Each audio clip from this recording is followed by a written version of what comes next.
And then we'll be ready to start some Final Fantasy. It's Friday. It's the best day of the week. And now we are playing Final Fantasy. Alright, when I last left off... Oh, by the way, hello, welcome.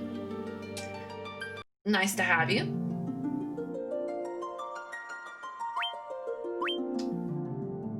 I am playing Final Fantasy. And I am in the earthy cavern placey thing where I get the earth crystal. Now, that being said, I did some thinking about where I left off last time and the fact that I apparently went down the one long hallway. I was telling my husband about this and he was like, oh, you went down the hallway where every tile spawns a battle. And I'm like, yes, I went down that hallway. And you know, like, dummy me, I didn't realize that was a thing until I'm like halfway down the hallway and I'm like, is this a bug? Like, really? I can't even take a step without it spawning a battle. And then I realized it's not a bug. That's just... Oh, excuse my yawn. It's not a bug. That's just the way the game is supposed to be. So, fun, right? Like, okay.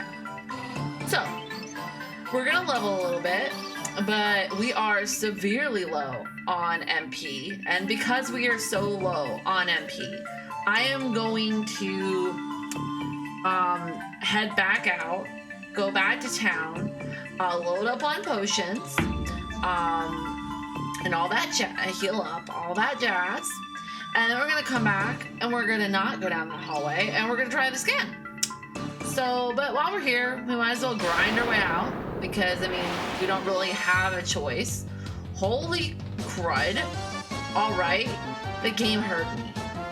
I think it's hearing me. It's like Facebook, you know, like Facebook subliminally. Sorry about that. Facebook like knows what you like. I hate it. I'll be like, you know, I'm craving this food. Facebook shows me an ad for it. Okay. But like, man, I'm looking for a new game controller. Facebook shows me 50 ads for game controllers. I was buying this stuff to start this, you know, to get my stream setup going, and Facebook's like, hey, have you heard of Streamlabs? I only get on Facebook like once a day too, so it's really annoying.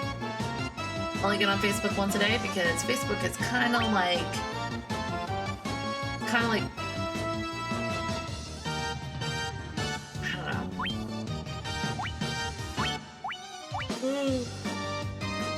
Ugh. The fact that I'm yawning does not bode well for tonight. I had a particularly stressful day, I'm not gonna lie. I just finished up a big, holy shoot, I'm poisoned. I just finished up this really large project at work. It was very stressful. I'm not 100% confident with what I turned in. And just feeling the stress a little bit, not gonna lie. It's been really getting to me, so yeah.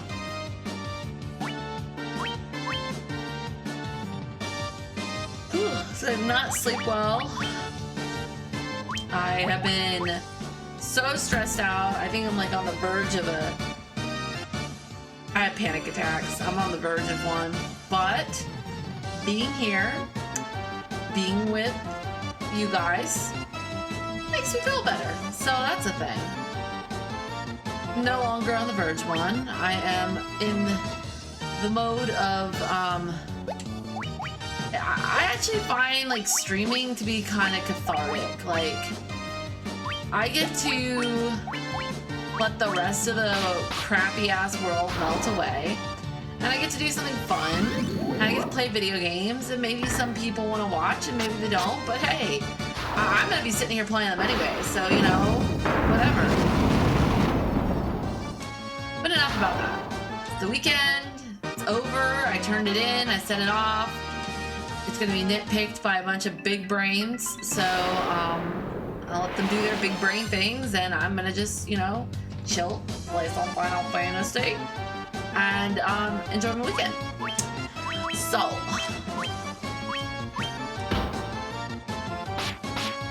yeah, getting out of here and going back and getting myself buffed up a little bit with some potions and whatnot to continue on forward is probably the right move in this particular situation. I wasted a lot of MP on that hallway, I'm not gonna lie. Especially because I had no clue what the deal was with that hallway. It took me way too long to figure it out. I don't know if it was just that I was tired or I'm just not used to these kind of mechanics in RPGs. But I was super confused, I'm not gonna lie. Why so many monsters? It's like, hey, here's everything but the kitchen sink. We're gonna throw it in your face and hope you do well with it. Good luck. It's like the game knows. I'm like, I always forget he doesn't have any magic. I'm like, oh, magic. Cause like in other RPGs, like you'll have a fighter type and they don't have magic per se, but they'll have like sword arts and things like that that'll be in that slot. Or, you know, like in Chrono Trigger, Chrono had magic and he was a sword type guy. Well, so kind of like, it's kind of funny that he's like a warrior type, but until he swings his sword, he has no sword in his hand. Kind of funny, actually. Let's see. She should heal.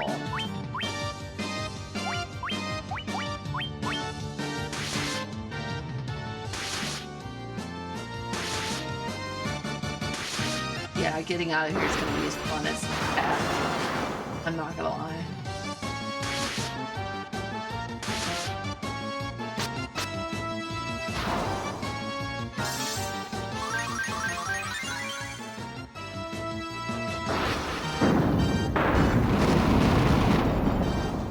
Wiz definitely knows how to put out some damage. I'm not. He's pretty good at that. Well, here's the good news. We'll grind a ton, and we will also have a lot of money by the time we get back to town. That's for darn sure. Like, we won't be hurting for money.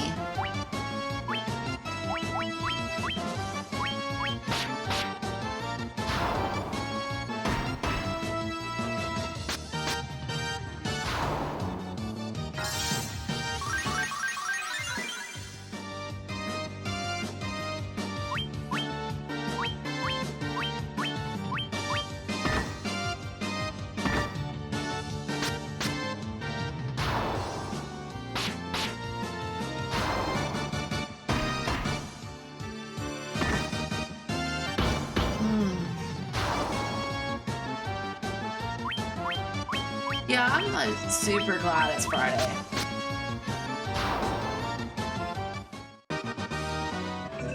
Although next week really like kicks off virtual school, and I'm not really sure how I feel about that. Like, this week my son's goal was log in. Next week his goal is do a bunch of lessons and stuff, and I'm a little overwhelmed by that. No, I don't want to flee. My husband watched my playthrough from last night. He was like, I was really enjoying how you were fleeing from all of the slimes.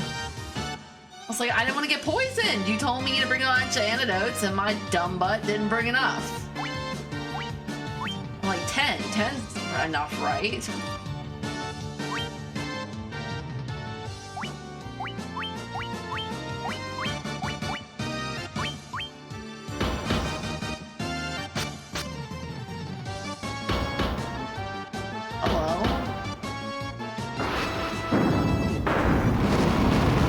Like, I'm gonna drop some fire on you. Oh, well, he's dead.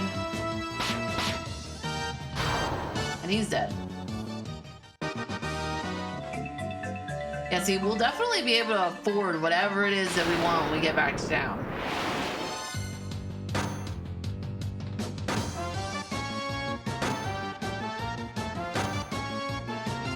Oh, fudge sickles.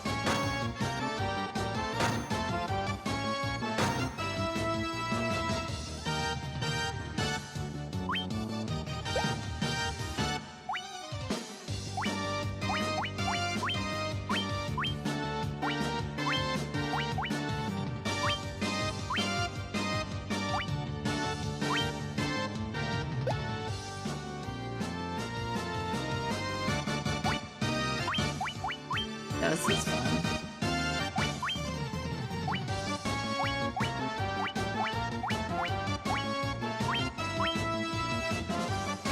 Now we're about to be out of MP.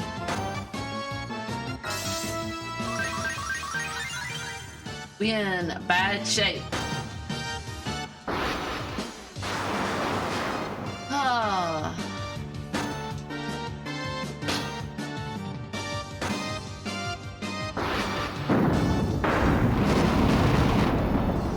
So I've been trying to finalize like what my next game is gonna be. I'm pretty sure I'm going, so I have decided I'm gonna go chronologically through the years. And it looks like I'm going back to 1986 so I can hit up Dragon Quest 1. Or Dragon Warriors, is that what it was called? Dragon Quest?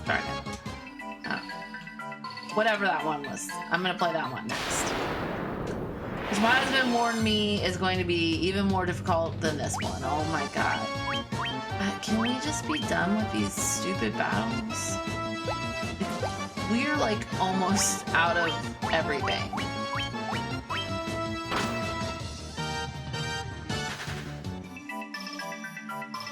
Can we just like go back downstairs now?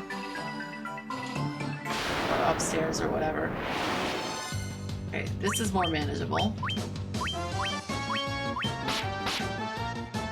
That one's dead.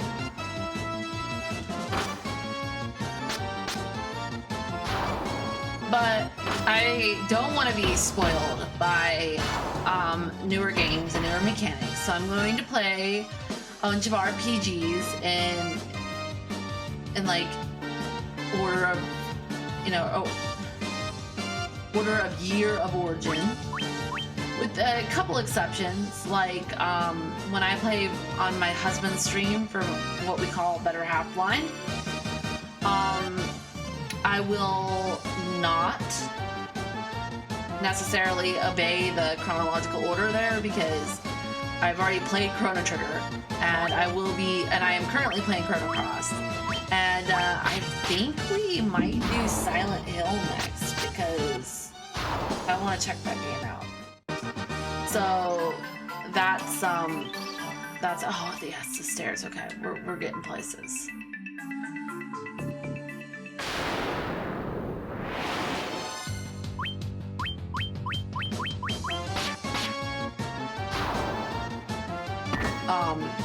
But yeah, I talked to him, and he's made me kind of like a list of games, And I'm kind of like gonna go through and play all these RPGs that I've always wanted to check out, and I never have. And I'm gonna call it my history of RPGs.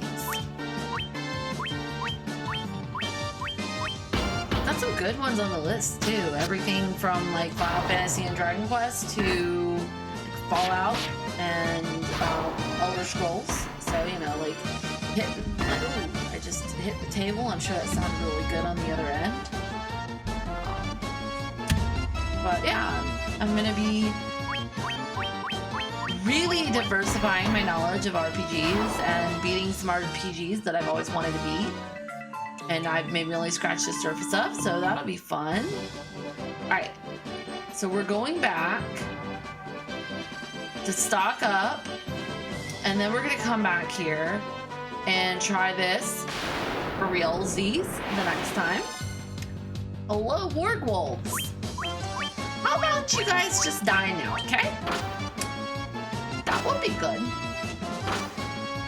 Also, it was funny. My husband was like watching my playthrough, and he sends me a message, and he's like,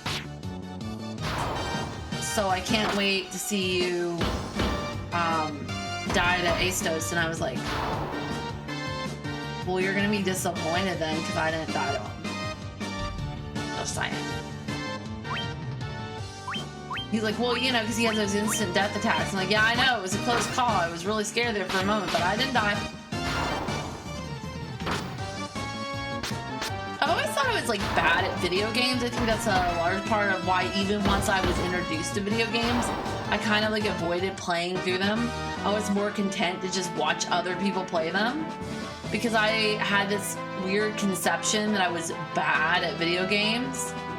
And I really remember the first time I really realized that I had any sort of like ability to play a video game. I was in college, and oh man, that was like PlayStation 2 days. And a bunch of the guys that I was in college with, they would bring their PlayStation 2 to the student center, and there was this big TV and a bunch of couches, and they would hook their PlayStation 2 up, and they would play Soul Calibur. And I watched and watched and watched, and I was like, I want to try. So they let me try.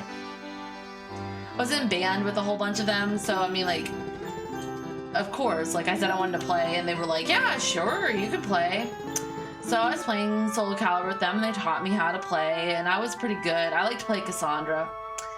And this guy that wasn't in band but knew them he was sitting in there one day when I showed up. And he's playing Soul Calibur with them, and I sit down, and I'm doing, I just got there, so I eat my food, and I'm hanging out, and I'm like, oh, can I have a turn? And this guy looks at me, and he kind of laughs, and he's like, okay, sweetheart. Okay, sweetheart. He's like, sure, you can try to play the video game. Okay, the guys in band with me were like, they didn't say a word, because they knew what was going to happen. Because I had gotten pretty good. Like, they had really taught me the game, so I was pretty good at it at this point. And they were kind of like chuckling behind their hands, like, "Oh, this is gonna be really good, Desiree. She's gonna kick his butt." So we're playing the game, and I totally handed him his ass, and like he finishes the game, and he was like, I apologize for being a sexist asshole. Thank you for proving me wrong. And shakes my hand. And I was like, well, look at that. Like, okay, sweetheart. Like, I'm not saying that all guys treat girls like they can't play video games, because that's not true. There are obviously some guys that when a girl expresses interest in a video game, they really want to foster that and break down those stereotypes that have been built up. But there are some guys that believe that females could not possibly know. Holy 37,000 gil. They believe that there's no way that a woman could possibly know about a video game. And I've encountered that on like more than one occasion. Like, I remember my dad was like really into video games. And so me and my mom and my sister, we were like shopping at Best Buy, and my mom wanted to get him a PlayStation for Christmas. So we're looking at the PlayStation, and I'm like her gamer expert. So she was like, tell me what I need to get for your dad. So we're looking at all this stuff, and then there's like this poster over by the GameCube stuff. The GameCube, I think it was right before the Wii came out, and it was advertising a new Zelda game. And I was like, oh my god, I can't wait till this new Zelda game comes out, because I loved Zelda games and I loved watching my dad play Zelda games. So I was like really excited. I was like, I love Zelda games. And this guy at Best Buy, employee, walks up, and he's like, just because my mom had been waiting on somebody to help her, and he like walks up at that exact moment, and he's like, sweetie, Zelda's a Nintendo game. You're getting a PlayStation. And I looked at him and I said, honey, I have a Nintendo at home. Thank you. Like, I don't like that kind of behavior from a guy. I'm not saying that all guys are like that, and girls can totally do it to men as well. But I hate the stereotypical gender, like, I hate those gender stereotypes where you think that because, it's like girls that think that because they're talking to a guy, he couldn't possibly know anything about fashion, or, you know, like, that's a stereotype. That is not true. There are plenty of guys out there, and there are even some straight guys out there that know about fashion. And like, the idea that you have to be a girl. And it's kind of like the idea you have to be a boy to understand video games. Like, that's ridiculous. It really is ridiculous. You know, I'm not like a hardcore feminist or anything like that, but I do. There's not a place here to buy potions, is there? I'm gonna have to go like way far back, aren't I? I do think that people just need to be cognizant of who they're talking to and what they're talking about, because, you know, like, gone are the days, I don't know. I remember I had a laptop from Best Buy when I was in college, and, you know, my mom didn't know anything about really computers at the time. Heck, we had like just gotten Wi-Fi, and, so she got me like a Best Buy Geek Squad plan for my laptop. And that being said, like, she so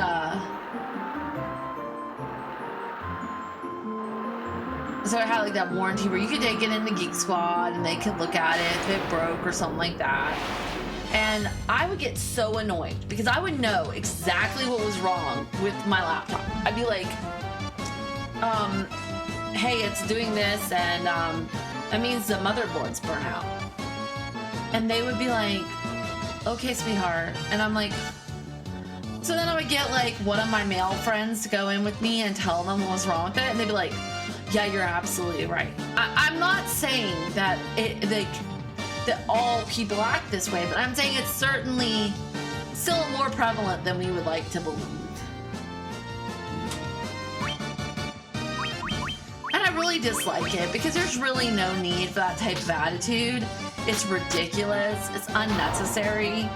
You know, just treat a person like you don't know anything about them because you don't know anything about them.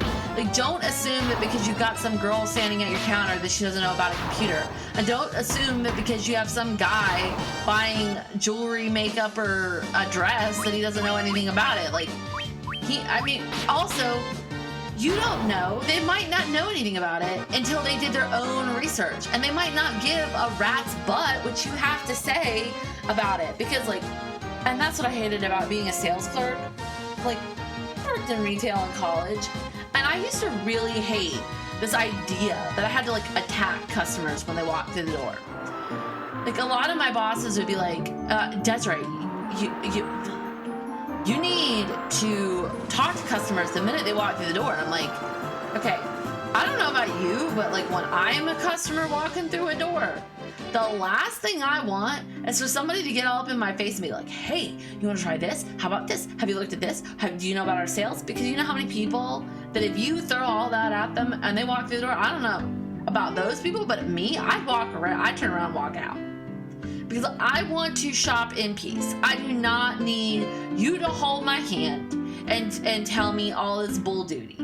Like, there are certain customers, and you have to like read the room. Like, there are certain customers, absolutely, 100% you can do that with. You can sell them the moon. And then there are certain customers that are like more standoffish, they hang back a little bit, they're a little timid coming into the store. And those customers, you cannot do that with. If you have to wait till they get in the store, they feel comfortable, and you gently approach them and say, hey, I see you're looking at this. I just wanted to let you know that those items are buy two, get one free. That's a kind of subtle, and see, that's how I was. And my boss was like, no, you need to be more aggressive. I was like, I don't want to be, I'm like, that, okay, look, first off, that's not my style. I'm not ever going to be aggressive. I'm a passive person, which I know you probably think is hysterical because I'm sitting here like ranting at the screen.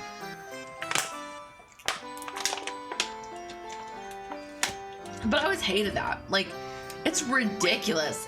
Like, I think these corporate big brains that sit in a corporate office somewhere in like Jupiter, Florida or whatever, like they have no true concept whatsoever of what it actually is like in these establishments. And I have found that in pretty much every place I've ever worked, that the bigwigs that come up with all the policies and all the rules, it's been like forever since they've stood behind a counter and actually had to do anything. And it's just ridiculous because they come up with these asinine rules. They are like, I worked at a movie theater in the South where they came up with a dress code. That's right, you heard me, a dress code to come into the entertainment center. And one of the things on the dress code was you could not wear camouflage or wife beaters. Yeah. In the South, guys. In the South. That's effing ridiculous. Also, you couldn't wear exercise clothes. We were in a mall, guys, that had a fitness center in it. That's just ridiculous. You cannot wear fitness clothes. You cannot wear camo or a wife beater. Actually, I want to say it wasn't just a wife beater. It was, wife beater was one of the examples. It was sleeveless shirts. My general manager sees this nice looking older lady, and she is wearing this beautiful dress and it's got no sleeves on it. It's a freaking 100 and something heat index outside. No wonder she's not wearing freaking sleeves. And he says to me, I need you to go up to her and tell her that she needs to put a sweater on her. She has to leave. You go tell her that. I am not going to tell some tastefully dressed older woman that she needs to put a sweater on or she can leave. Like, how insulting is that?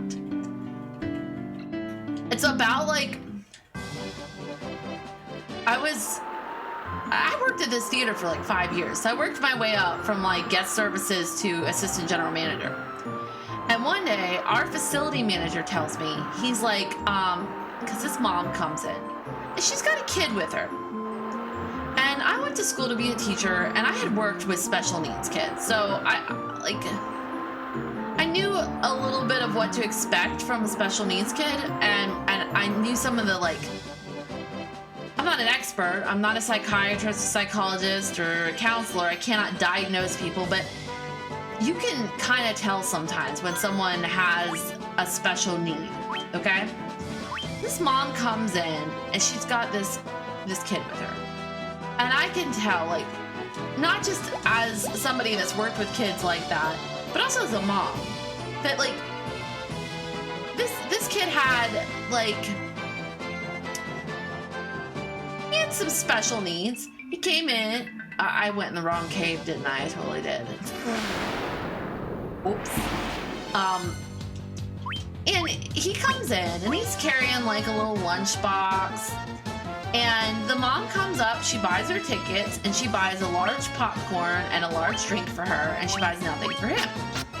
And our facility manager is like, yeah, I'm gonna need you to ask what's in his lunchbox. And I'm like, why? And he's like, he can't bring in outside food. I was like, well, then you tell him that he can't bring in outside food. I said, I promise you right now.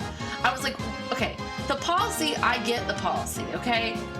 But the mom just spent, like, easily $50 on movie tickets and concessions for herself. And they want me to tell this little kid he cannot bring in his freaking lunchbox. I was like, oh, you know there's a Game Boy in there. Like, I'm not gonna ask to search a little boy's lunchbox. And he was like, well, I'm gonna do it. I was like, then you go for it. If it makes you feel better at night, if you can sleep better because of that, then you go for it. Dude, you go for it. I can't stand people like that. Some people, I think, just want to be a bully.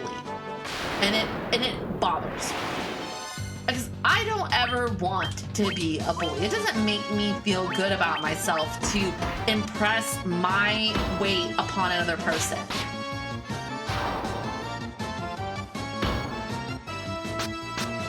I'm on a bit of a rant tonight.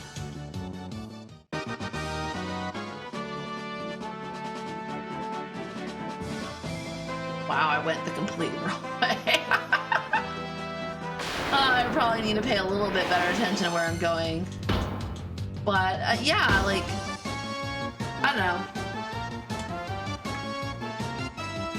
I've worked a lot of places, dealt with a lot of crap policies, and I'm just saying, like, people be dumb sometimes. Also, I never liked at a movie theater having to ask elderly women how old they were. I don't even like to be asked how old I am. I get insulted when they don't ID me for alcohol. And I'm in my 30s. I didn't want to be some 20-something year, because I was 20-something at the time. I don't want to be some 20-something year old asking some 50-something year old, how old are you? If you want the senior discount, you have to tell me. I'd be like, bitch, please. Ain't nobody gonna call themselves a senior when they're not. And if they do, what is that? Hyena Dawn. It's a hyena dawn. It's blowing smoke out its nostrils.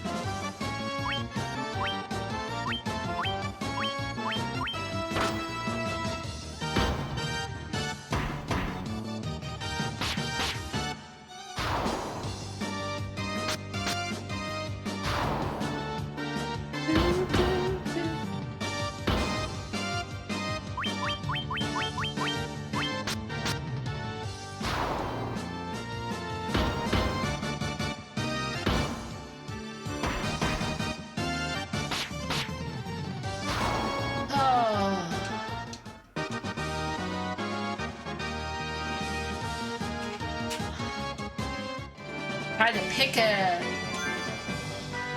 So it's like part of my stream schedule. I decided, in addition to playing through all of these RPGs, that I also want to do like one rando horror game a week. So on Saturdays, I'm going to be doing my spine chilling Saturdays, where I pick like one random like indie horror game and I play it and enjoy the jump scares.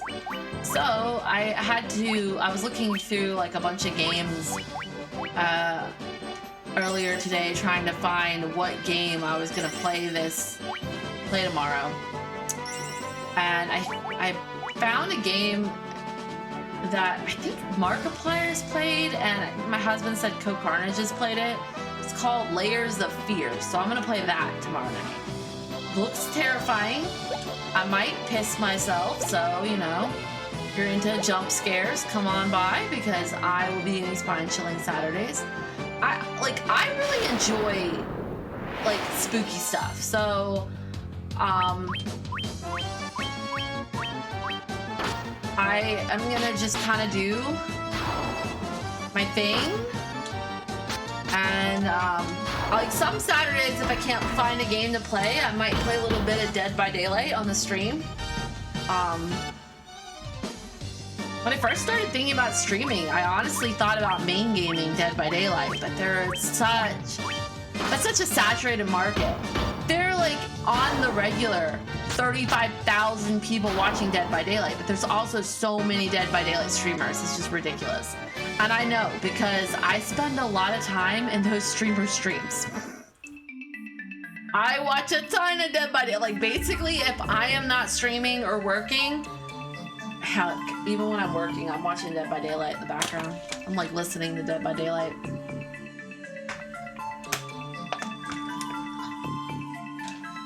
My husband has to listen to me like tell him all these.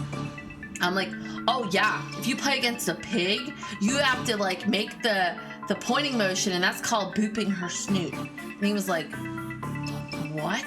Are you even like? How do people even know this? I'm like, you got to be in the Dead by Daylight community, man. Like, come on. Legit, the other night, I've just started like getting like okay with Dead by Daylight. So the other night I was playing Dead by Daylight, and I really like to play Killer, but I'm trying to learn how to play Survivor. So I'm playing Survivor, and I was doing okay. I was doing generators, saving other survivors off the hook. So I saved this guy off the hook, and then I run diversion for the Killer and keep the Killer on me instead of him because he's injured and I'm not. So I loop the Killer around the map for a good couple of minutes, and then the Killer downs me and hooks me. And the guy that I just saved is doing a generator behind me. I can see him. The Killer is nowhere in sight, and he lets me die. Well, when you get hooked for the first time, folks, if you don't play Dead by Daylight, let me explain something to you. It takes minutes to die. Minutes, more than one. I think each hook phase is like a minute. So I had to go through the initial hook phase into the struggle phase, and he sat there on a generator the entire time, letting me die. I can understand why that game can be so, I can understand why the community can be so freaking toxic sometimes. Because let me tell you, I was furious. I screenshot it and then posted it on my Twitter. I was like, I guess when you play solo Survivor, you play solo Survivor. Like,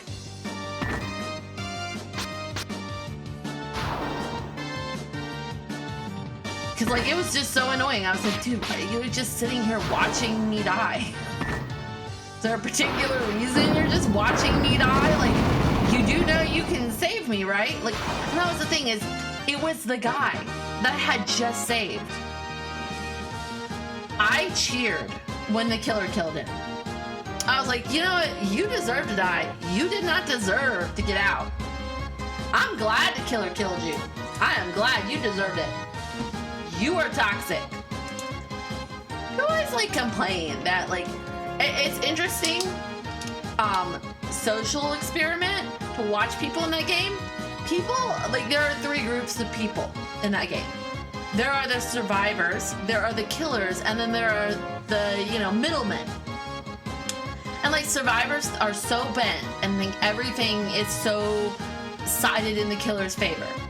And then the killers are so twisted and thinking that survivors are just ultra toxic and complain about everything. They're kind of not wrong about that. And you have the people in the middle that are like, oh, I just don't understand why everybody has to be toxic about everything.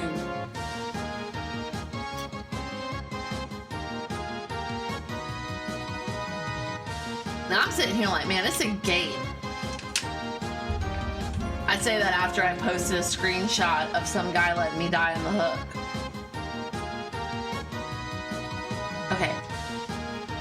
I can kind of understand the reason why people get toxic playing that game. It's like just ingrained in the community. Like, just a toxic community. It's hard not to be toxic when you play that game because people complain so much in that game. I actually kind of like playing on console, playing against console players because they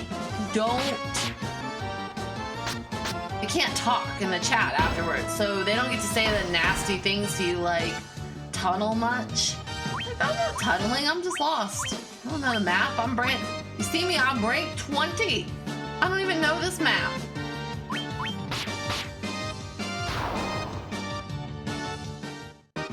But like, I didn't play, I've been watching people play Dead by Daylight practically since it came out.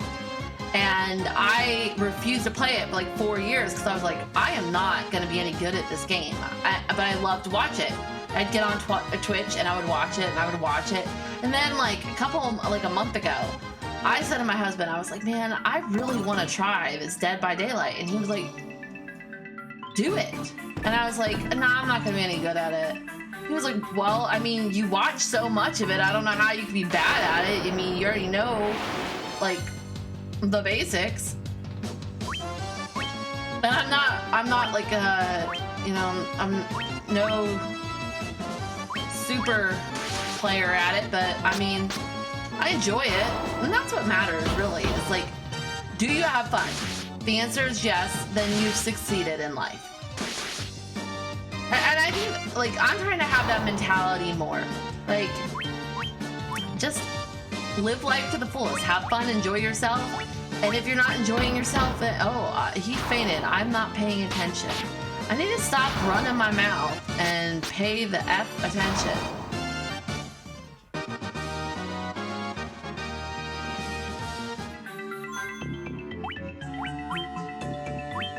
My husband's gonna have a field day with that.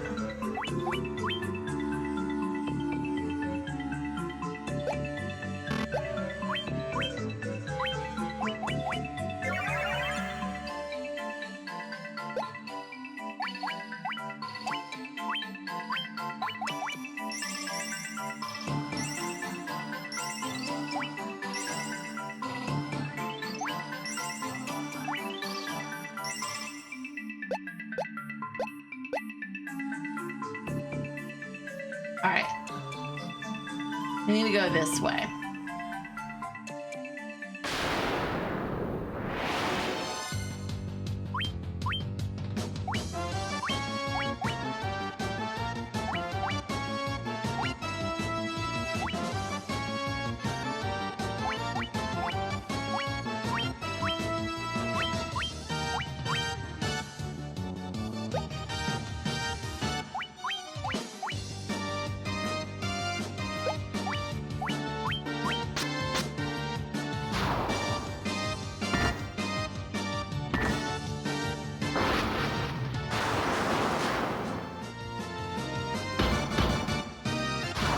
Yeah, I'm definitely trying to have a more chill approach about life and the world and everything. And that's like the other thing I'm looking for in this stream is like, and people should feel free to like come in and chat about just like, it doesn't have to be video games that they come in and talk about. Like, you can just talk about whatever. I mean, like, during this whole COVID thing, like,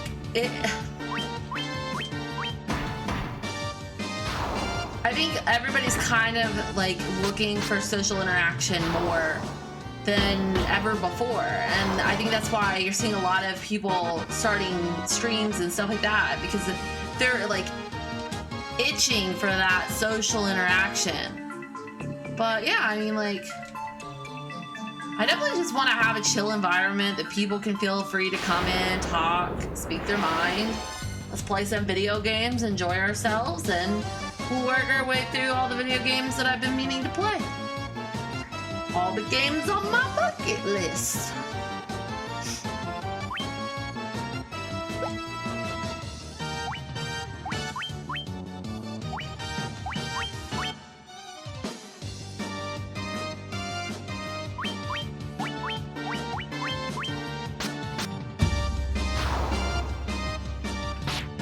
Damn.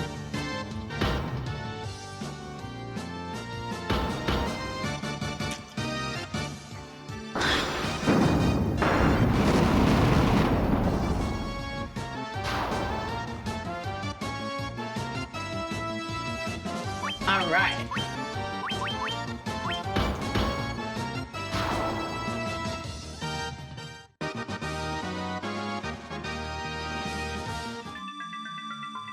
So much money. Going the wrong way.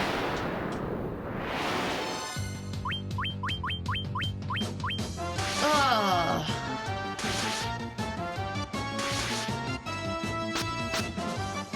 4 hits. Nice.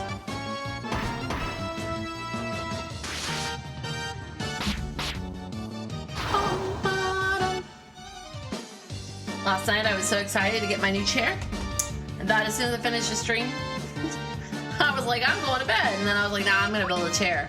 So I spent like the next 30 minutes building this chair. My husband finishes up his stream and walks in, he's like, building your new chair? I'm like, yeah.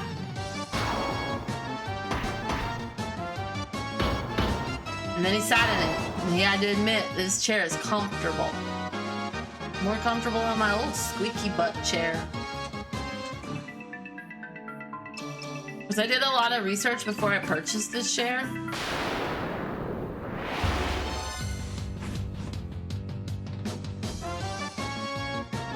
Hello, Mr. Minotaur!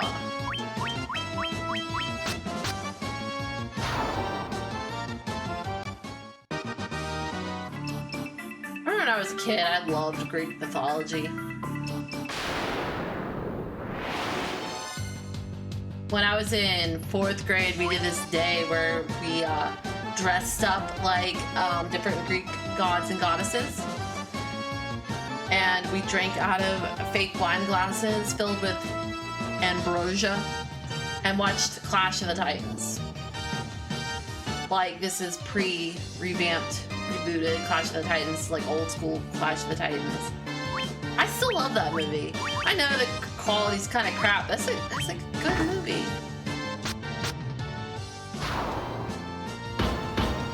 Yeah, I might not have seen Princess Bride until I was in high school, but I saw Clash of the Titans in 4th grade. Not exactly a cult classic, but hey.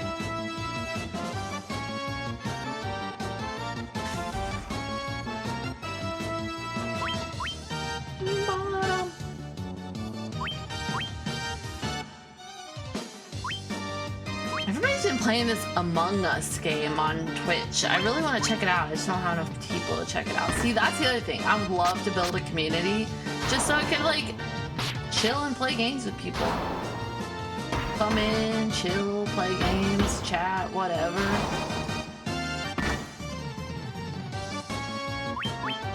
Just be like, yo, play some games with me.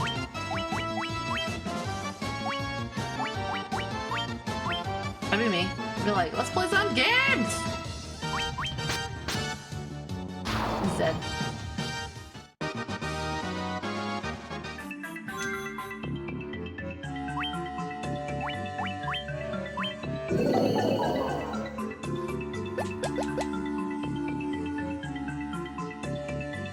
Trying to find the next place, like, level in this dungeon.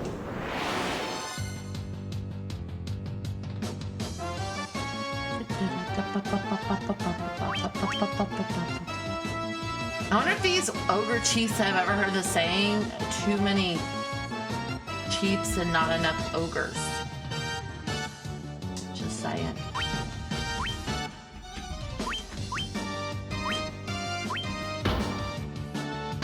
There are too many ogre chiefs in this cave, not enough ogres.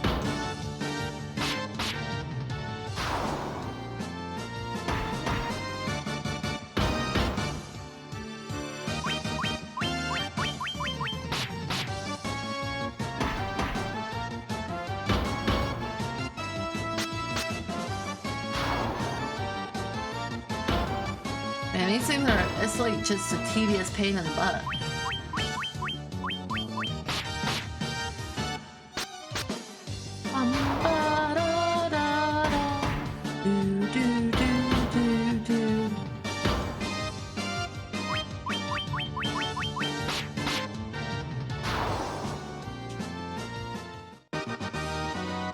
Well, we won. It's so much gil for fights these days. Oh, there's a door.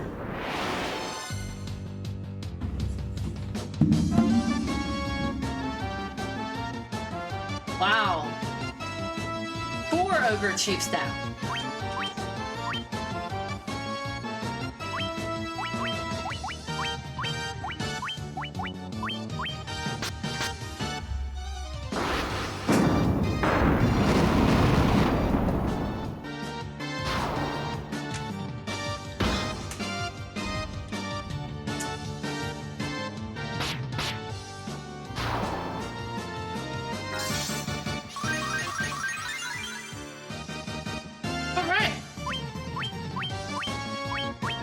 Pay attention to my health because I have this bad habit of letting Wiz die.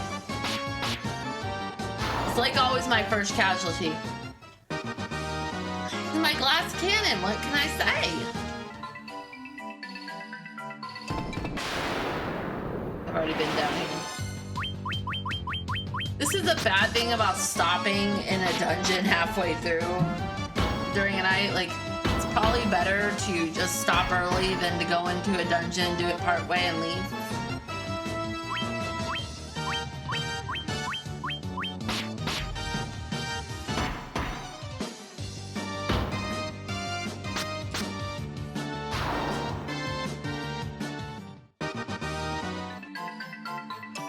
Everybody, oh my gosh.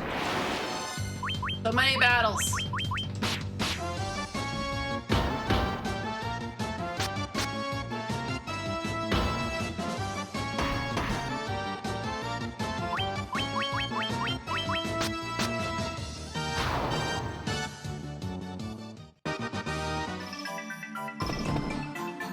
All right, let's keep going. Let's go.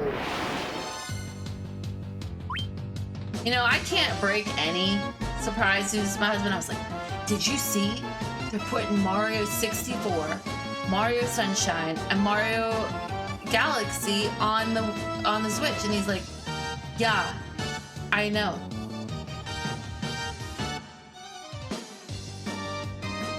Lose everything. No surprises, he already knows everything.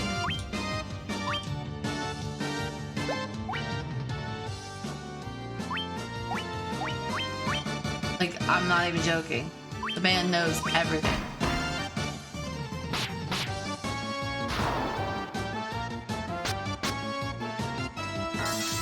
I saw this news article today that Dr. Fauci doesn't think that this thing is going to be over till the end. Hello? Did they just heal? Till the end of 2021. Fuck no, man. F no. It's gonna be a hard pass for me. I'm gonna need this thing to be over. Like, I'm just so over it. And I'm so over the people that think it's all gonna be over on election day. I'm like, whatever. Yes, the whole world went and faked a disease just so that we could get a different president. The worldwide conspiracy started a whole pandemic just so that we could get a different president in the United States. Nobody cares that much. Like, how egotistical do people have to be to think that people care that much about them? And I'm not just talking about Trump. I am talking about every MFer in this whole world that thinks that's true. This is not just directed at, this is directed at every stupid person that think that's accurate. Like, part of the reason why I had to do away with Facebook is because I was so tired of people posting things on Facebook and thinking it was true, sharing things on Facebook, and like, people get their news from Facebook. And like, half it, I'm like, if you had bothered to take 1 minute to Google search that, just one Google search, it would only take one, you would find out that that was inaccurate. But no, you didn't take 1 minute to Google search it. You believed it to be true. You spread it on Facebook, and some other doofus read it, thinks it's true, and it's gonna keep perpetuating itself.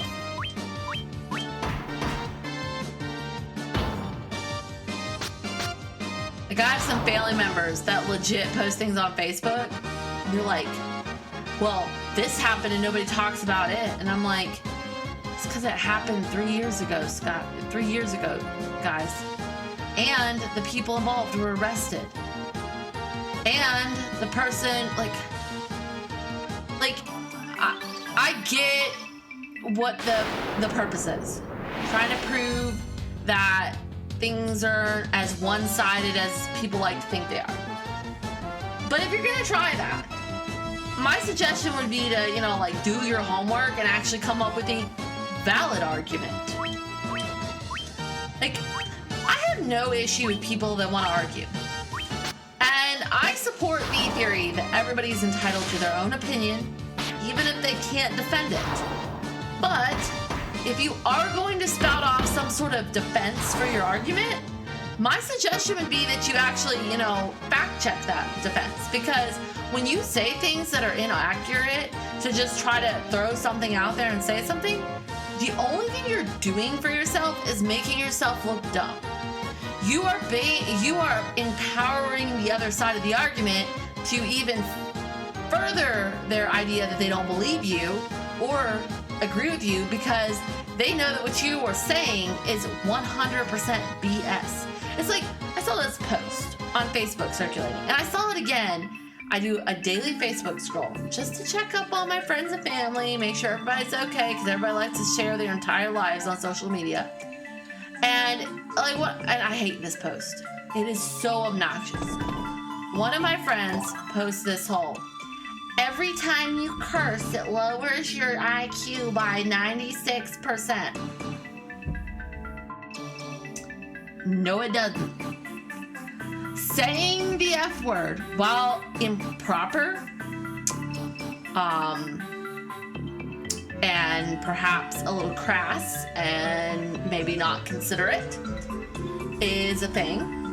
Cursing does not drop your intelligence. That's not a thing. That's just, that'd be like, oh my God.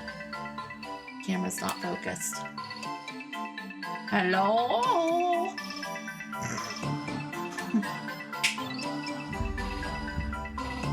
This camera hates me. It hates me! It wants me to sit right up on it. And even then, it's not focused. Hello? Man, if people are watching me, they're probably think I'm so lame right now. I can't even get my camera to focus.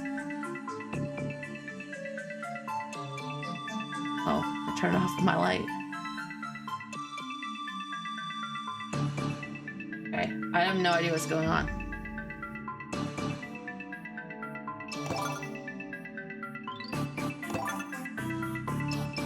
Oh, now it's like a watch pot. It doesn't boil. So what's a coral sword and what does it do for me? But yeah, cursing does not lower your intelligence. How does that even work? How do you think that works? I say the F word and suddenly my IQ drops? That's not true. Posting stupid stuff on Facebook that you didn't fact check makes your IQ drop. See, I can say that too. I can just make up a statement, put it in the form of a meme, put it on Facebook, get people to copy paste it, and then all of a sudden people believe it. That's what it takes to make up things in today's society. That is the danger of social media, my friends. People dumb. They dumb. They don't do their own research. They dumb. That's what gets me, are these people that, they don't do their own research. They don't have a freaking clue what they're even talking about. And they are, just spouting bullshit on social media. They don't know what they're talking about. They haven't bothered to look anything up.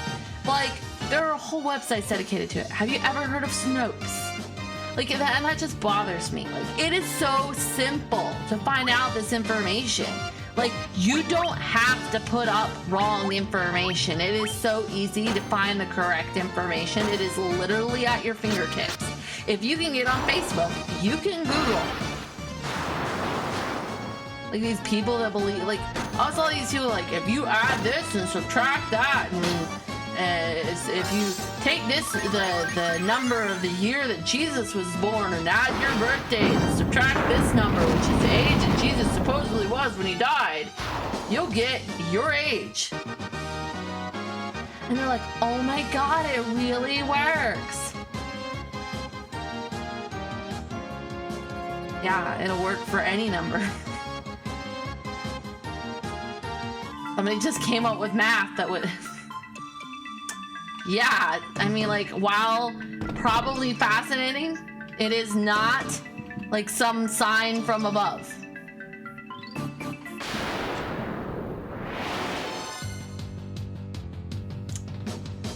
I mean, I'm not a skeptic about everything, but I'm just saying. I think people on social media are completely ludicrous sometimes. And my husband won't let me comment on family social media posts because, like, I am not as articulate as he is. I don't know that he's really articulate. He just likes to sound smart and tell people that they're bunk. He does it a little... Okay, so he's a little bit more articulate than I am. I have a problem where I can't argue without getting incredibly defensive. You know, I'm working on it. It's not exactly something I'm completely proud of, but it is me. I struggle to hold down an argument without getting defensive about everything. I have reasons.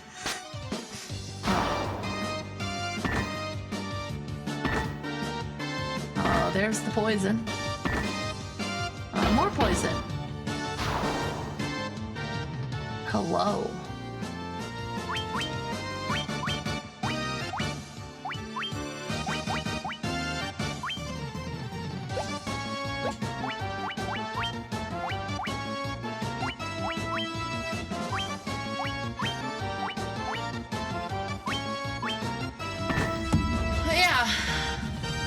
I have a little bit of a problem trying to argue with people. I like to...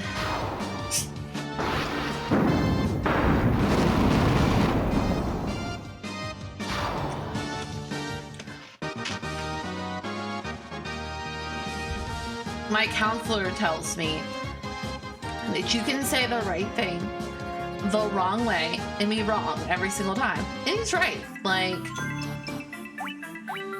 That is an accurate statement. If you say the right thing, but you say it with an attitude, or you say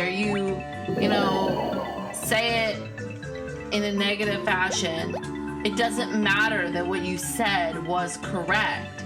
Your message went unheard because of the way that you said it, and that's accurate. That's a legit thing. Like, and I don't think that people get that. Like. And that's like the same thing about some of these social media posts. I get what you're trying to say, but because you're saying it in this fashion, your message is going forward unheard. Because nobody wants to, because of the way you're saying it.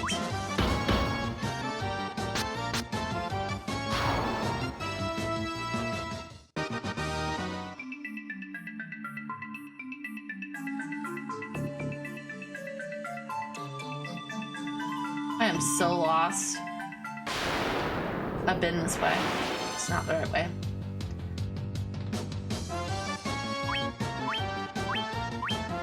And I hear the Final Fantasy battle music in my freaking head. I can hear my husband and mom go, you know you have magic, right? Yeah, I know I have magic, but I didn't need it for that fight. See? Done. Now it's done.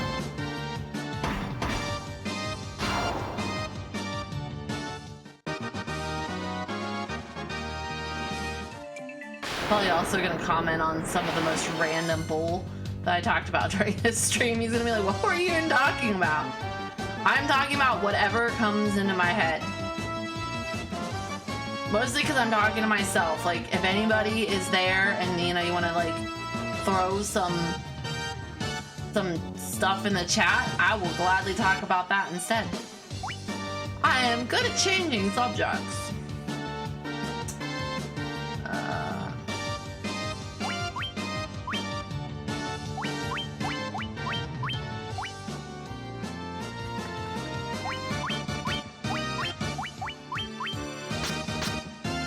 fights like this, magic is good for, I think.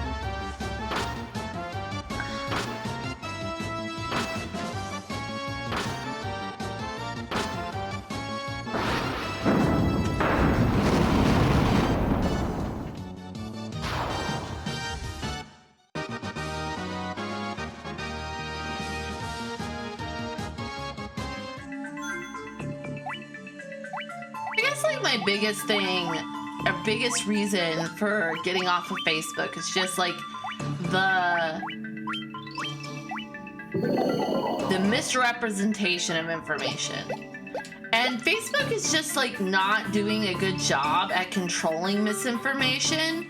They're allowing it, and that really bothers me because they have control. Like, they can control some of that. My husband was scrolling through Facebook the other day, and my husband is like a huge fan of Co-Carnage. He really enjoys watching his streams, and he just likes that style of stream, and he aspires to be like Co-Carnage, that type of streamer. And so he's scrolling through Facebook, and he sees this mobile game advertised that he'd seen before with like nobody in the image. But now all of a sudden, they have a picture, they have Co sitting in the bottom of the screen, and my husband's like, I don't think Co knows about this. So he goes in to the so, you know, a lot of streamers have Discords, and you can join their Discord if you're a subscriber, sometimes even if you're not, and you can chat with other members of the community. So my husband goes in and he says in the general chat, he posts the screenshot, and he's like, so I don't think Co endorsed this. Do you guys think so? And it didn't even take like 30 seconds, and both Co and his manager were like commenting on it. And he was so excited that Co-Carnage thanked him for reporting this to him. He was like, is it sad that that made my day? I'm like, no, it's not sad that that made your day. The guy has like 20K people in the stream on a lot of days. Like, it is not sad that him calling you out and thanking you made you feel special. When I say my husband is a huge fan of Co-Carnage, he's been watching the guy for like 5-6 years now. Big fan of Co-Carnage. And he feels like you can really relate to him too. Like, I feel like, you know,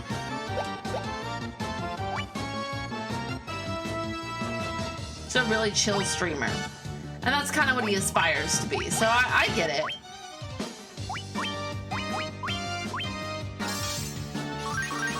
I get happy when I'm talking to a streamer in a chat, like when I finally decide to not lurk for once and make a comment, and then they like read my comment. Makes me feel special. I was watching Hexy the other day, and he was talking about how his doctor just put him on Zoloft, and he was asking people if they'd been on Zoloft and what the reactions were that they had.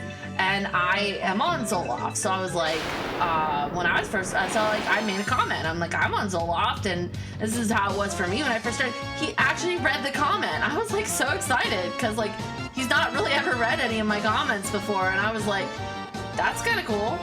And the guy has like 3,000 to 4,000 people in his stream on the regular, so I don't know, it made me feel a little special.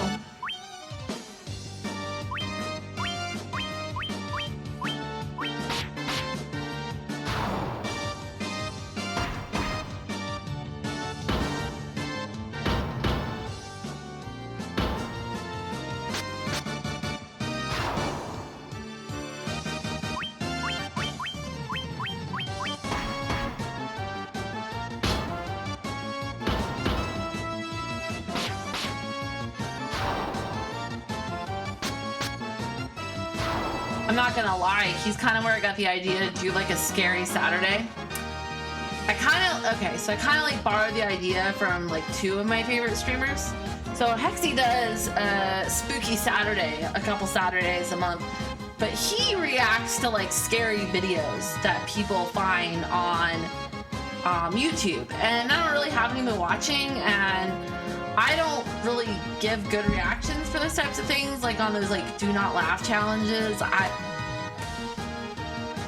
don't know. I'm just not like I'm not expressive enough, I think, to do those kinds of things. Also, I mean, like, when you have 3,000 people watching you, I'm sure that's interesting. When you have nobody watching you, probably not as interesting. And then Granny, who also, she's a variety streamer, but she plays a lot of Dead by Daylight these days. She does Scary Sundays where she plays scary games. And so I kind of like, I really liked that concept of one night a week doing something that was a little bit off from the normal regular programming. And so that's why I wanted to do spine-chilling Saturdays. I like alliteration, but I didn't want to copy other people's words. Scary and spooky are taken. Spine-chilling it is. It's probably also taken somewhere on the internet. I don't care. It's mine. I have coined the phrase. And since I did not find it from someone else first, I will not feel like I copied anyone. Oh, okay, I probably made a bump. Okay. So, yeah. Gonna play Layers of Fear tomorrow night. I played Doki Doki Literature Club with my husband when, like that was how I first got started, being on his stream. Is like one night I was like, I don't even remember why we picked Doki Doki. I've never played it, and I think I was like, I want to play it. And oh my god. Like, if you've not played that game, you're in for a wild ride, my friend. Wild ride. Like, it starts out like a visual novel type game, and you're like, oh, this is so cute. It's like a little anime. I'm with the little cute girls. And it gets really not cute really fast.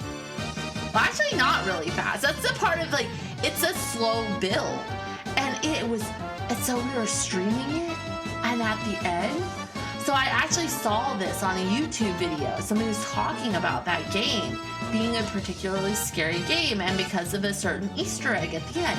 If you are streaming it while you are playing it and the game picks up that there's OBS running in the background, it starts giving you some really interesting responses like, I didn't give you permission to record me. And my husband's like, it didn't say that when I played the game. It must know that OBS is running in the background. I mean, that game was a little bit effed up, man. I'm not gonna lie. Like, that game was... But anyway, that's how I got started playing games on this stream. And ever since that, I really enjoyed the kind of like spooky, not knowing what, like, surprise factor type game. And so I want to get in on that. Like, I want to play some scary games, and I don't like playing scary games by myself, but the idea that somebody might be watching me makes me feel a little more confident to play them, I guess. I don't know. Watch me chicken out. I am so freaking... Okay. We are going in a circle. So lost.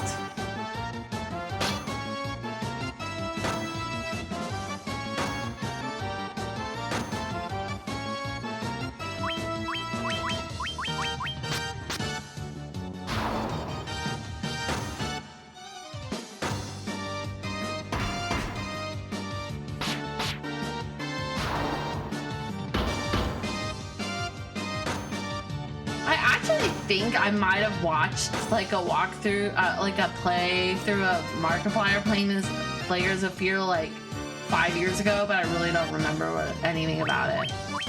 I remember it was scary. Markiplier plays like a ton of scary games. It's kind of like how he got his start, reacting to scary games, screaming at a camera. I mean, hey, you gotta start somewhere, right?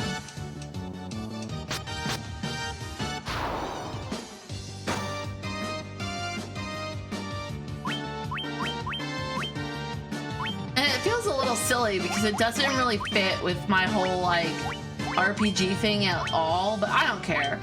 I like scary stuff, and that's just part of me, and it's part of like, I feel like if I'm gonna build a stream, it has to be very true to me, like, because I hear so many streamers, and their advice is if you're not enjoying it, then no one else is going to enjoy it. And I think that's very accurate. Like, you have to enjoy what you're doing. So, yes, I very much like to sit here and talk about random BS while I wander around the dungeon hopelessly lost. And that's me. That's who I am. And like the thing is people have to want to watch you for who you are. Because if it, you know, that's the thing. Anyways, I promise I will talk about way less random crap when the part of the story is actually happening. Like, probably people watching my walkthrough is probably like, just shut up and mute me.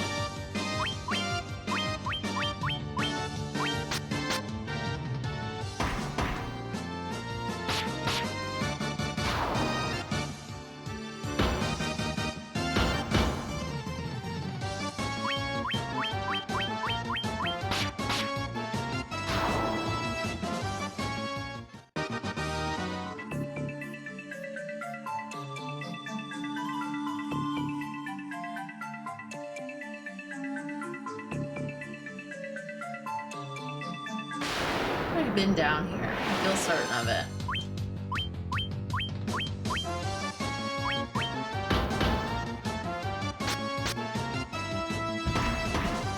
I know we've already been down here.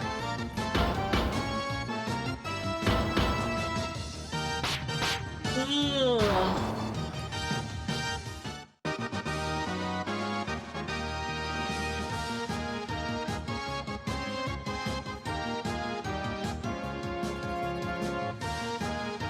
What are we doing? I don't know.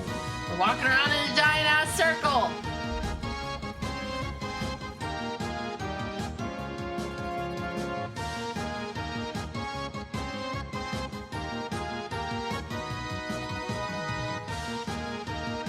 And all that.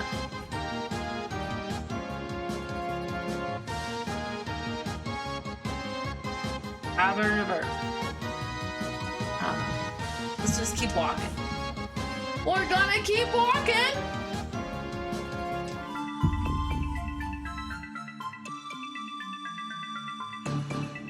Nope, we've been this way. God. We are literally just going around in a huge circle, and it's so annoying. Okay. I'm cheating. Cavern. Final Fantasy 1.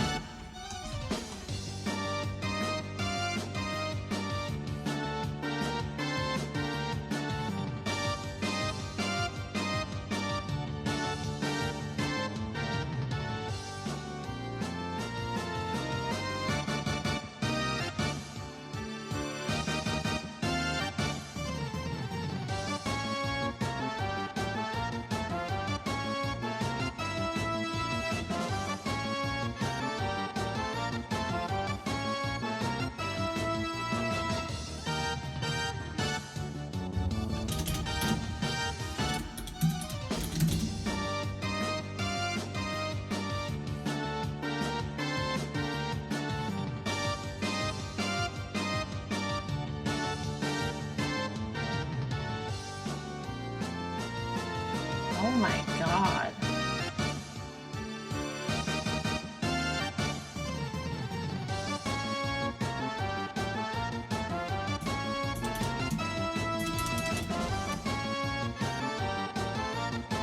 Okay.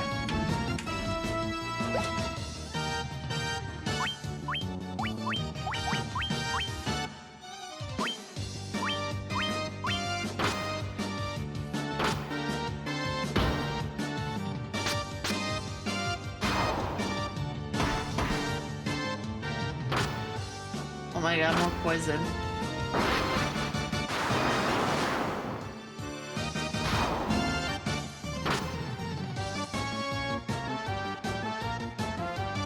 I totally did not just look up a map.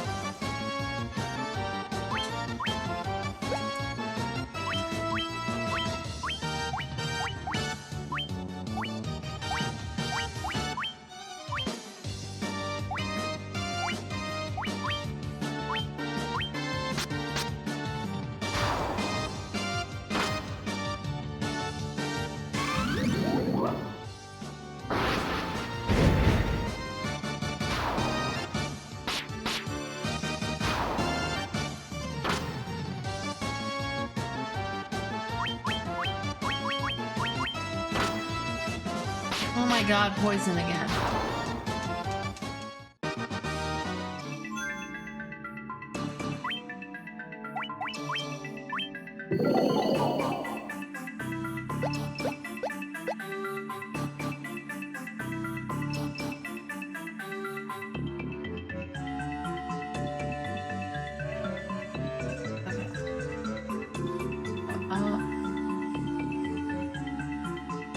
Okay. Go up. Up.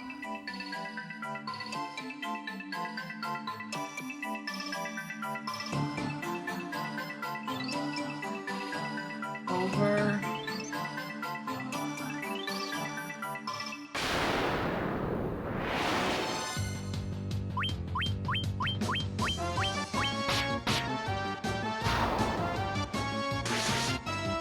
I'm gonna hear it tomorrow. I cheated. Found a map.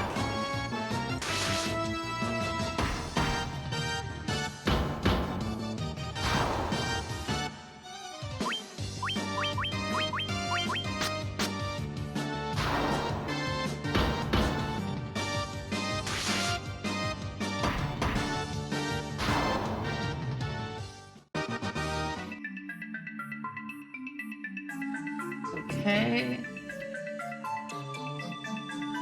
Aha!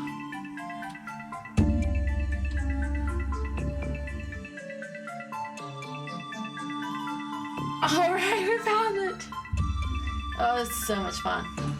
Wow.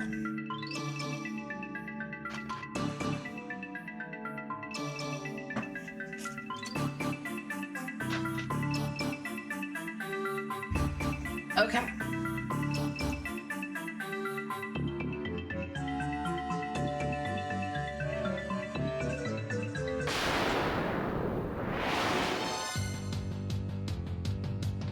Alright, we're still doing good. Oh, these guys again. Oh my god.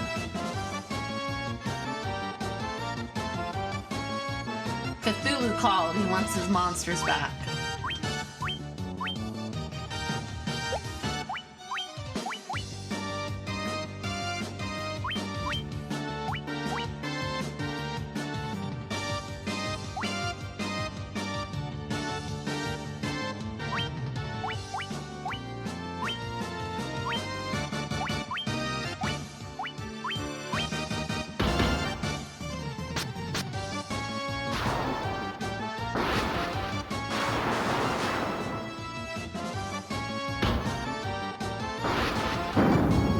I think they're dead.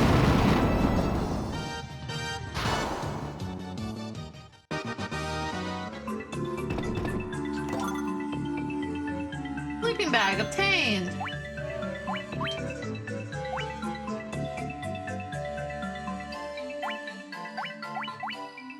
What does a sleeping bag do?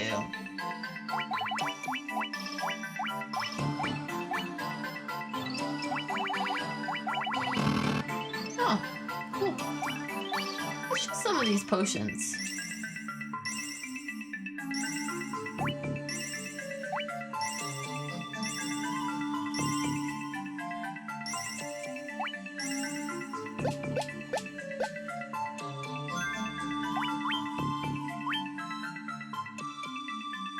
Weird that it lets you save in here. I could complain though. Alright. Let's go up.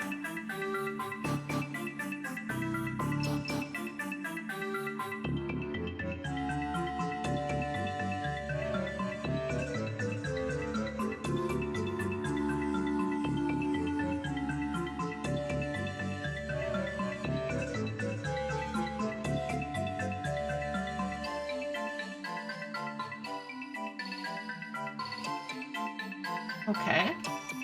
The room over here. Gold needle. Okay.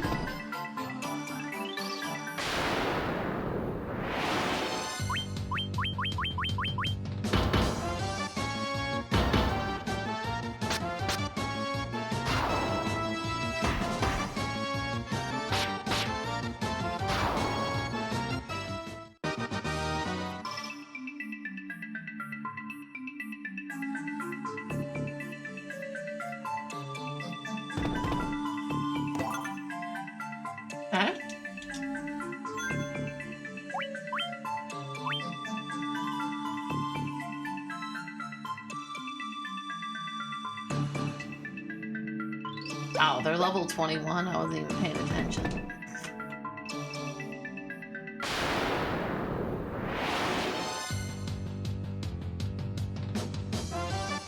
Okay. Hello.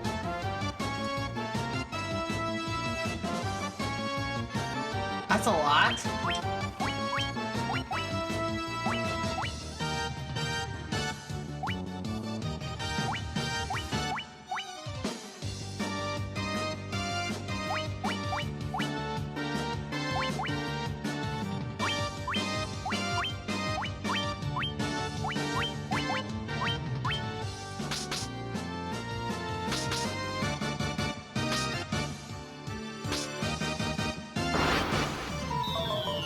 Hopefully we can slow them.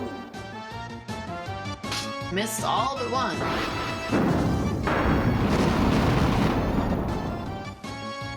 Doesn't matter.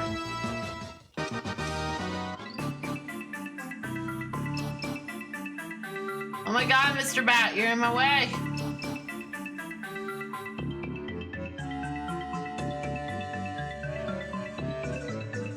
Kidding me? That's annoying.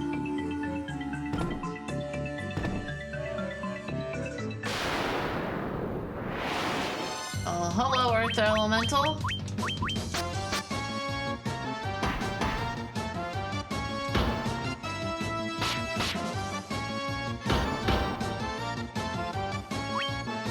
So my husband told me after this cave, I should go do something, go take something to Bahamut and get, like all of them powered up to their next class.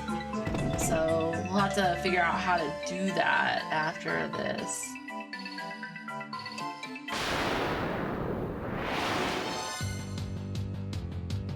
You're new.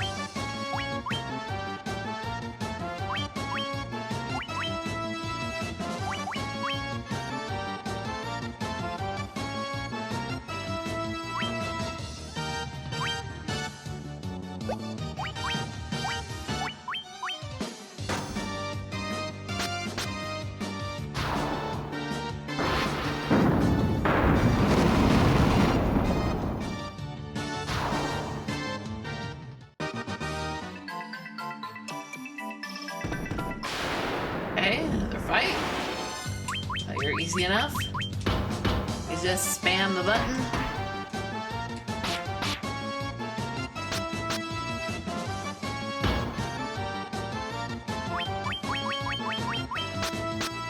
So it seems like the warrior, because he doesn't have like spells and stuff, he gets a different type of, like, I'm noticing that there are weapons that are like specifically good against different things. Like the weapon he has now is good against dragons. The coral sword that he just picked up in the last level of the dungeon is good against aquatic creatures. So like there are different weapons for him that are situational.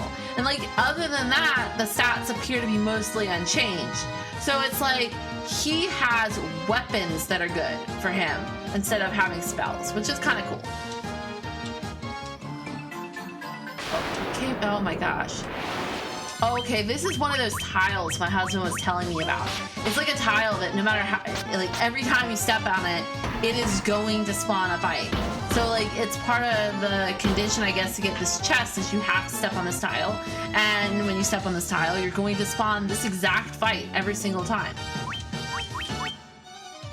Oh, I lost, oh my god.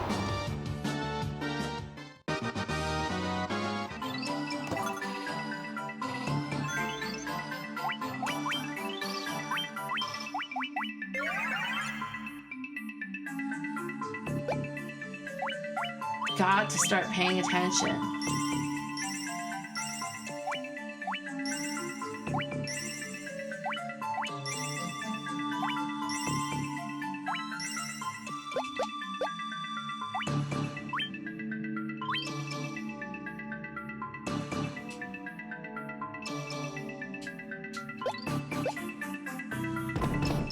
Okay.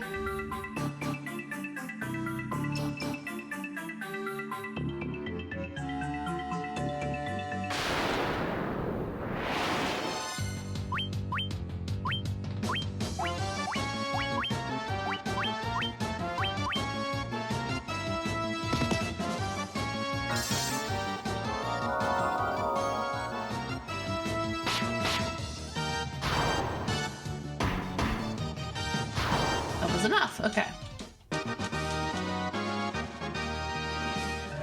They are leveling, that's for sure. I don't know what that is, but I don't like it. All of a sudden, there's a blue bat.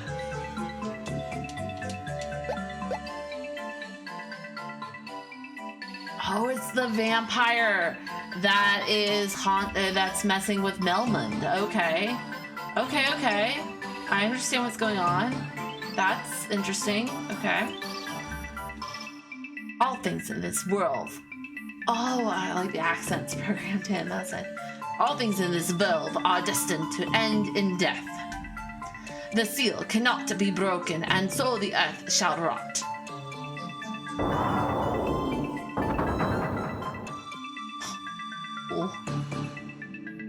You cannot alter destiny. Mere mortals cannot kill the undying. Want to make a bet? I'll take that bet.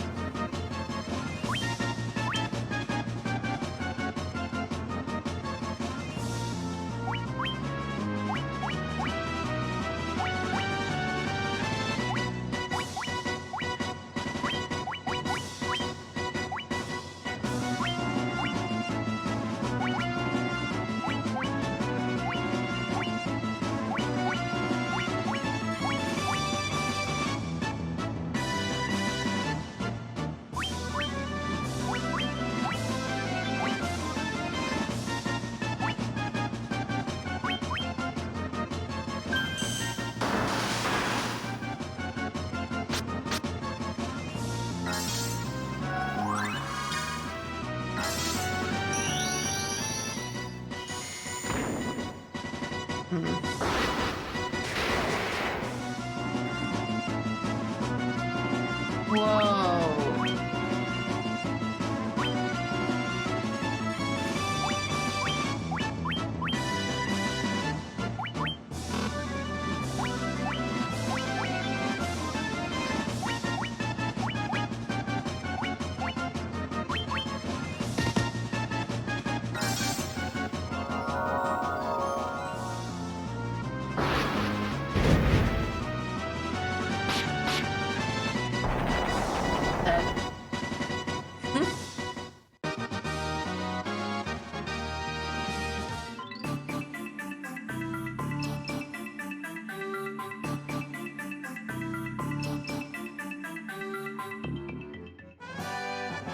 Obtain the Star Ruby. What's a Star Ruby?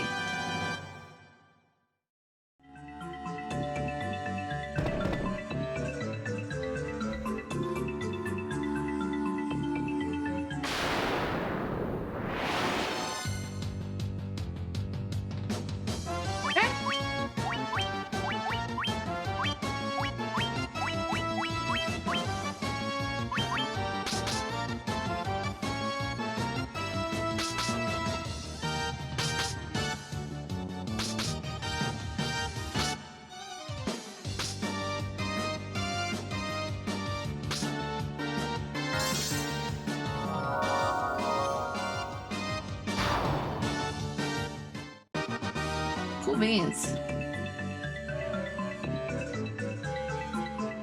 A stone slab is set in the floor. An evil force seems to emanate from within.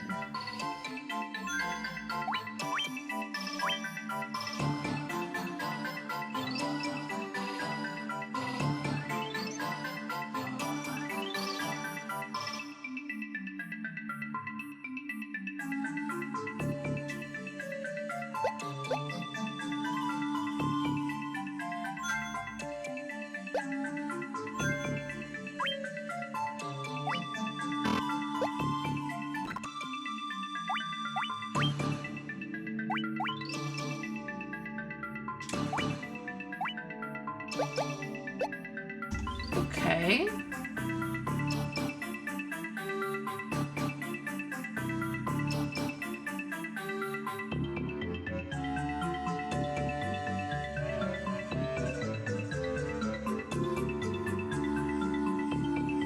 Okay, so we gotta take the crystal back to Melmond. However, our mission with the Earth's crystal is not over.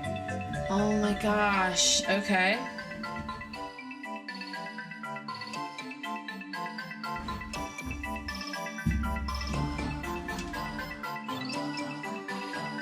Okay.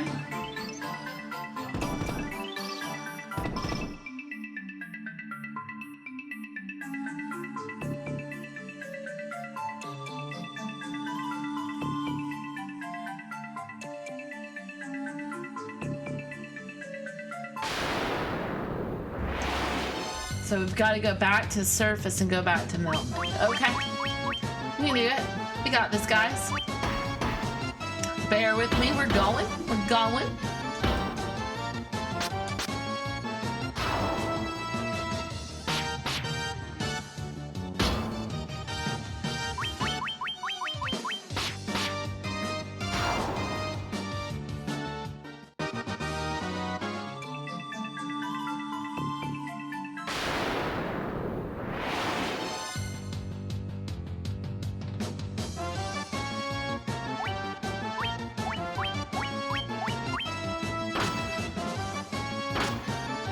Appear to have taken a wrong turn.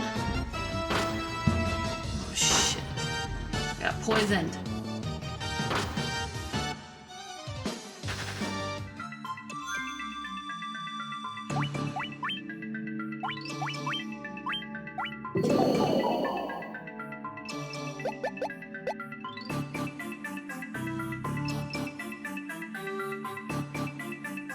I didn't.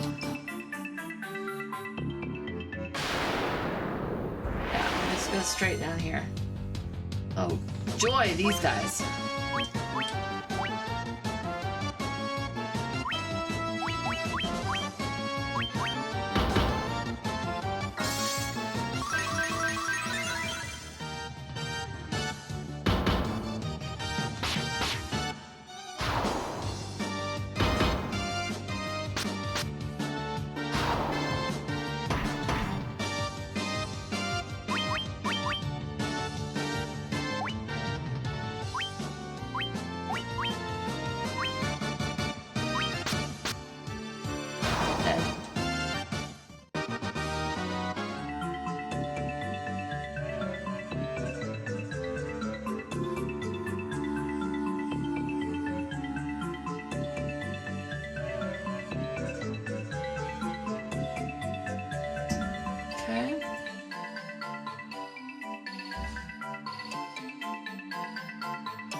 So we go back to Melmond, and then we've got to go to that giant's cave instead.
Okay. There are the stairs. Okay.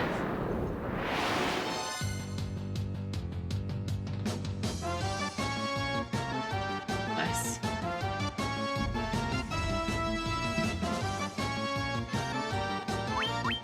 More Minotaurs.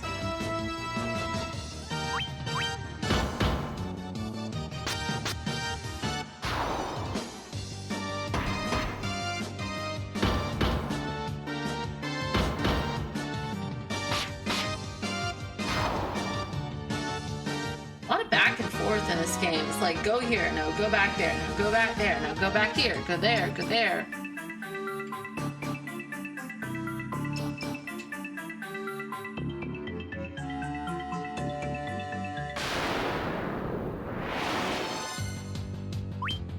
Oh, look, it's more Minotaurs.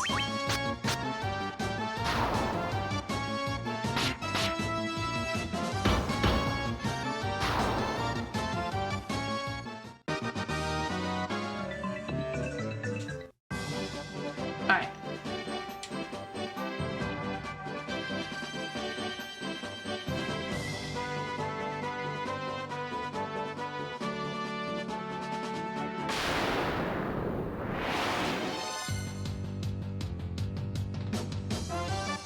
You can't level with it.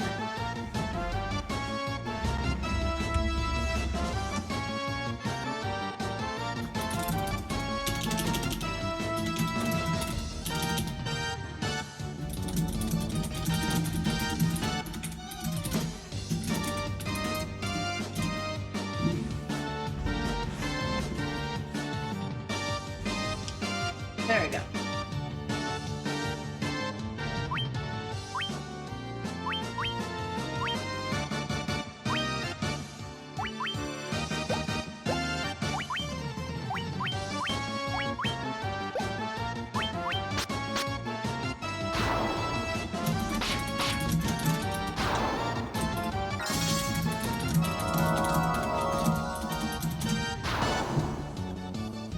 All right.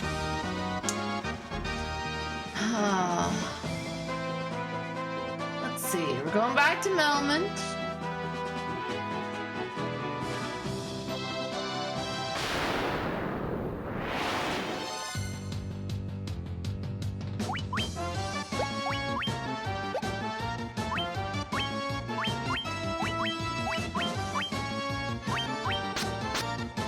I don't like these shadow things.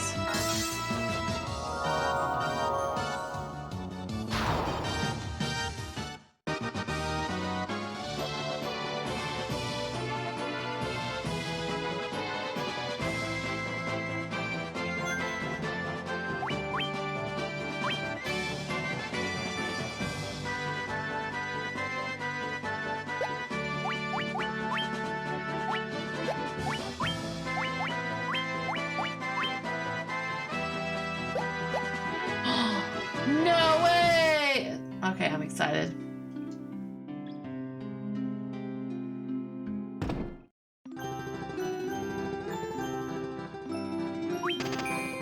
My gosh, 76,000 gil?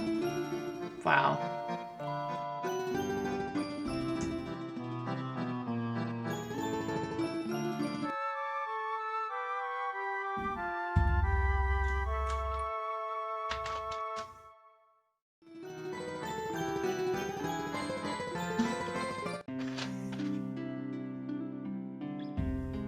Alright. Sorry, I'm just stretching. I've been sitting at this desk all day, working on that big work project. I'm so glad it's done. I say done, it's not done. It'll never be done. You aren't the Warriors of Light, are you? Nope, not the Warriors of Light. Must have mistaken us for someone else. The vampire's dead, yet the earth is still decaying. What's going on? Okay, what is going on?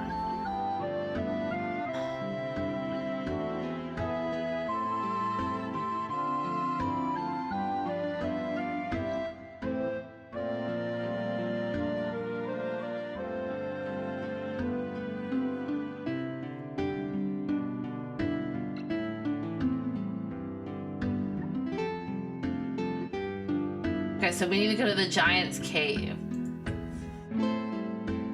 See if we can buy any of these spells that we saw before. Like, there's some cool spells. Like life. Oh my god, we can.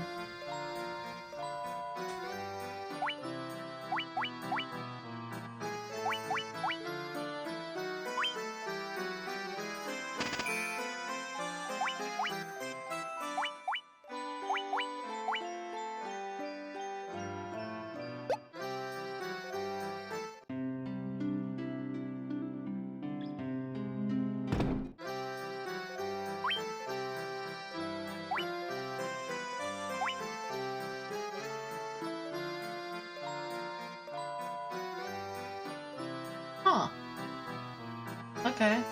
I'm definitely gonna want that spell at some point.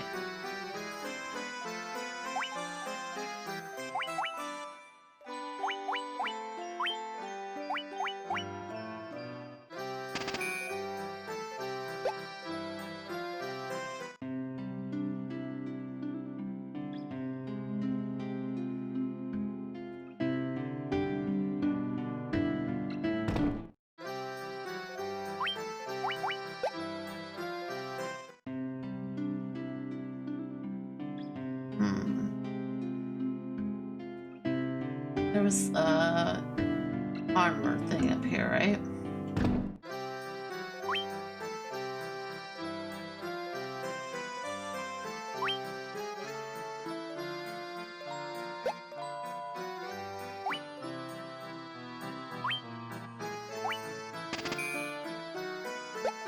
I'll hold off on the armor.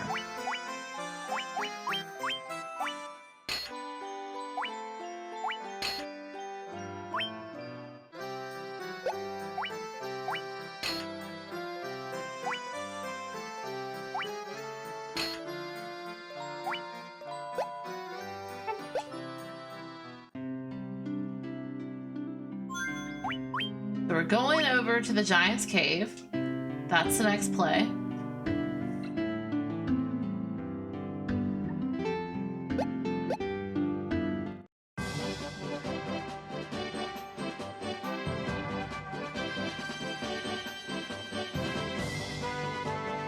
I like the white mage. So instead of going south, go southwest.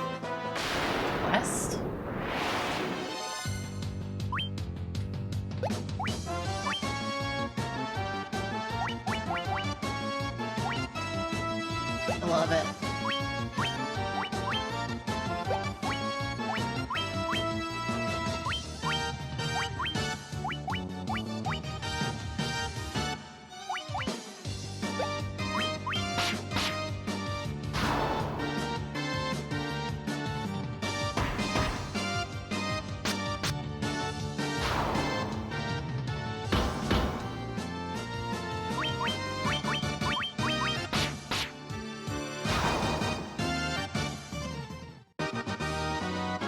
Alright.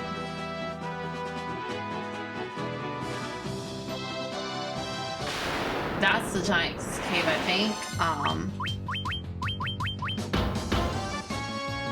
We'll go there.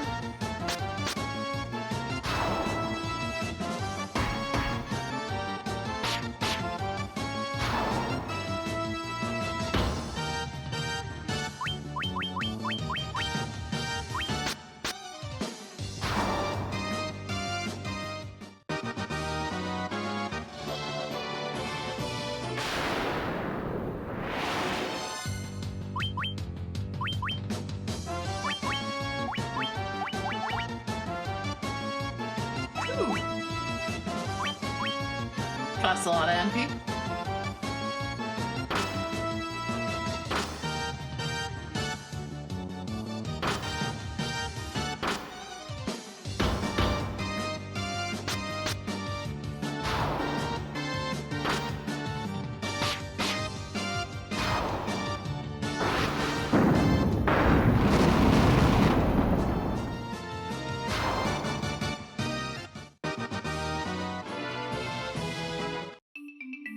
Giant's Cave.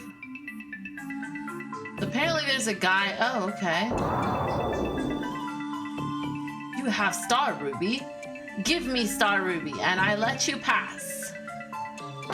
So give him the Star Ruby. He lets us pass. Now what?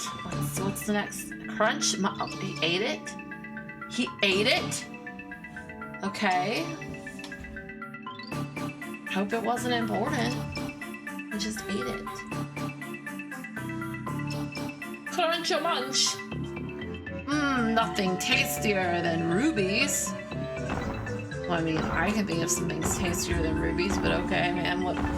Whatever floats your boat, man.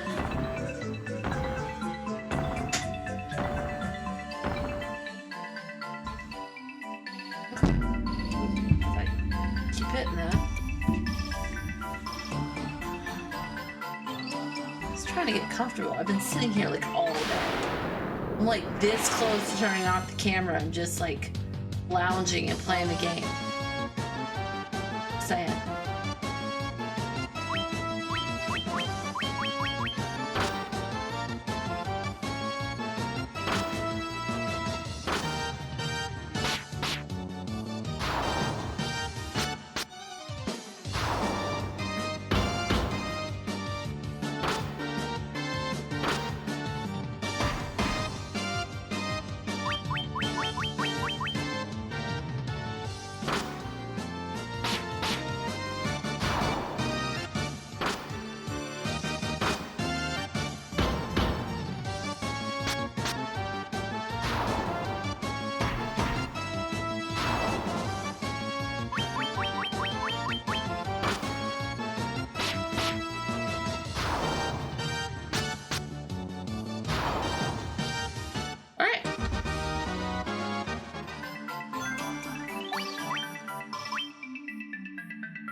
Down here.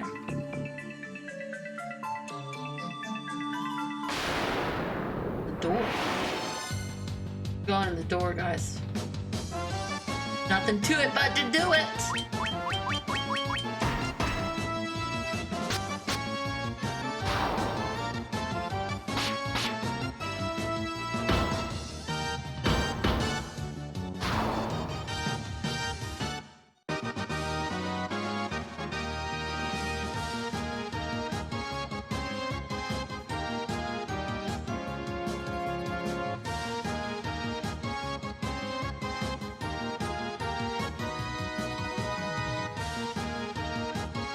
All right.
Alright, cool.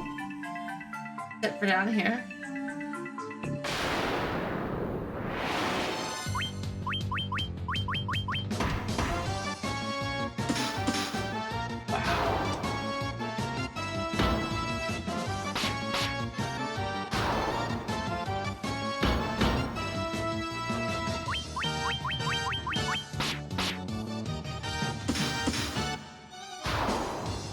This is like, so this is like D&D inspired.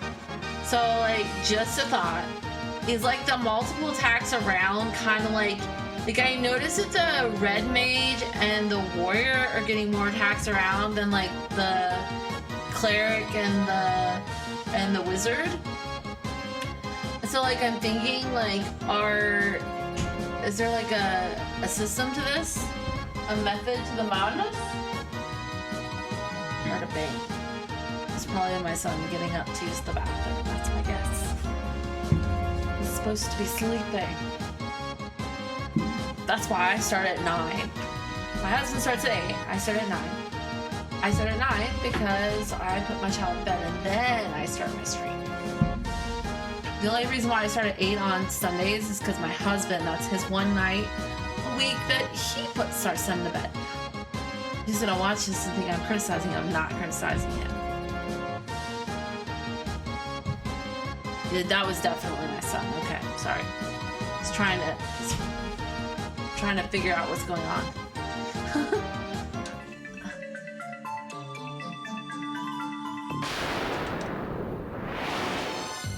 But no, I'm not criticizing my husband. I'm just saying that most nights of the week, we want mommy to put us to bed.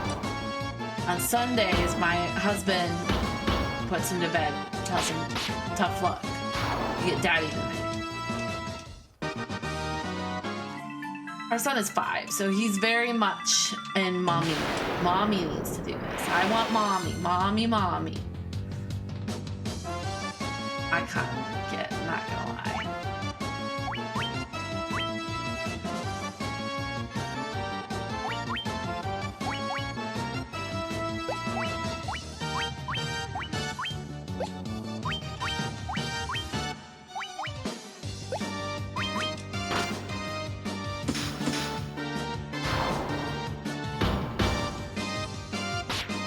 Yeah, I'm like wondering if it, like, some of it I think is when their weapons get better, they get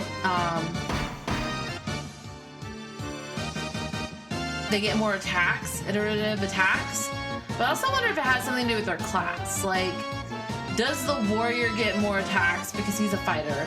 Does the red mage get more attacks because he is a mixture of caster and fighter? Whereas like the white mage and the black mage, their focus is primarily on spells. So I just wonder. It's a theory. I don't know. I'd have to look it up. I'm just like applying my D&D knowledge to a JRPG.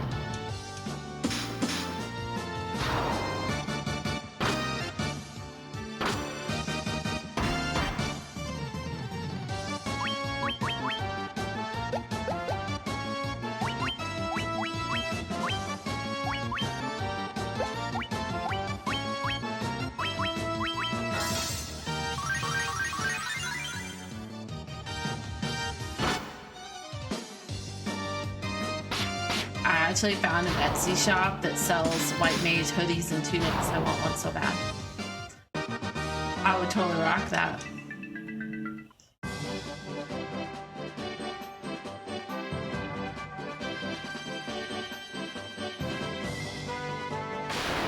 Okay, we opened up more of the map.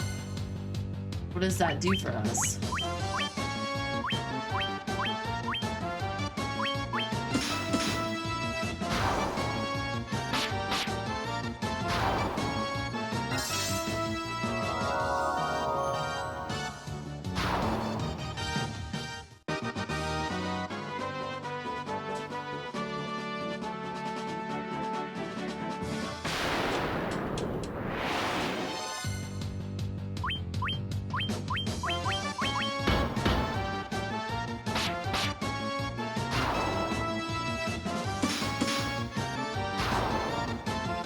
Wow, they like just straight up one-shot stuff.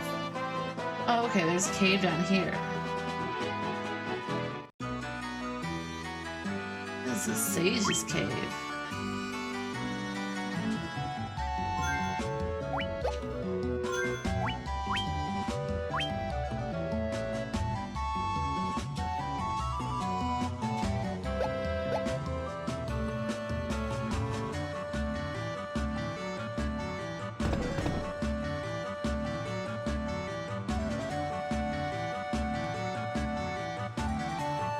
Okay.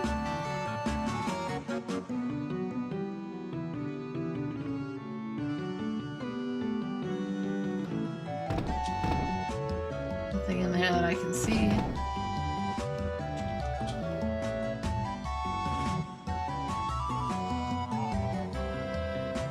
Oh. So you are the ones who defeated the vampire, eh? But he was only a servant. The beast corrupting the earth crystal lurks far deeper within the cavern. Here, take this staff with you and use it behind the vampire's chamber. Okay, you obtained the earth rod. Okay.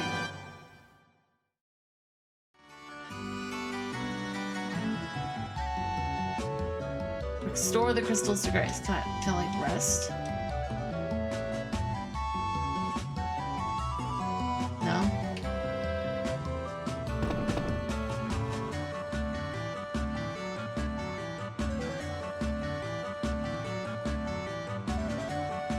Wow.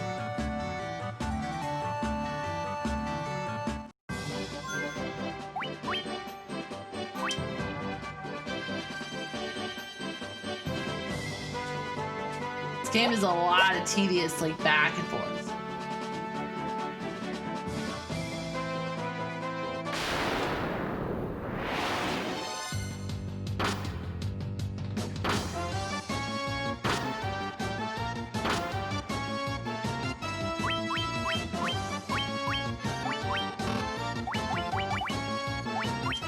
Why not?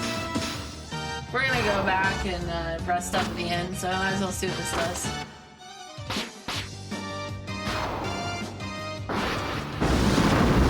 Holy shit. So he just dropped a nuke on the battlefield.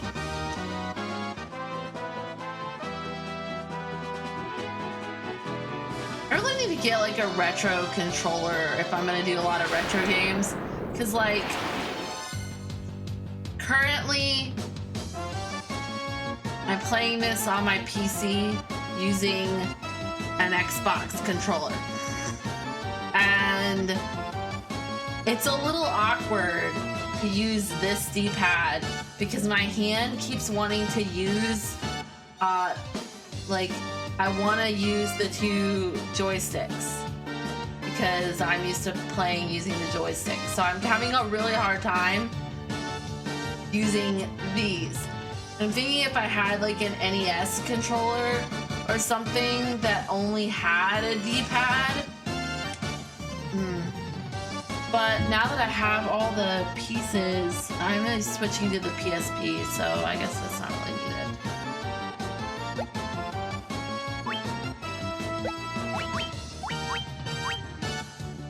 I was supposed to play this on the PS TV, and then we realized that we only had one of the switches that helps with the ADCP, HDCP, and we had to order another one. So I am playing this via other means. I'll be switching to PlayStation. Actually, I'll be switching to Switch for Dragon Quest 1. I'll be switching all over the place, who knows?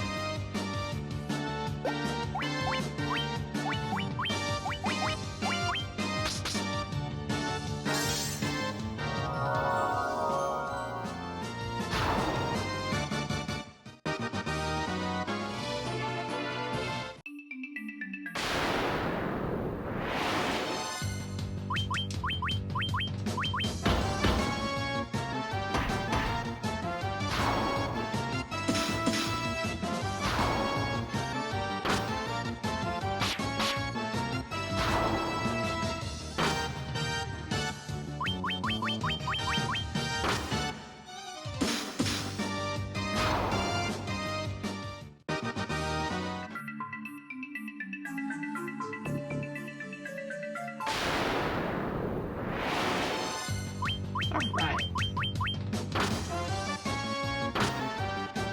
Good thing I kept that map up. I knew I was going back, because that map shows me that there is a 4th and 5th level of that dungeon. So I knew I was going back.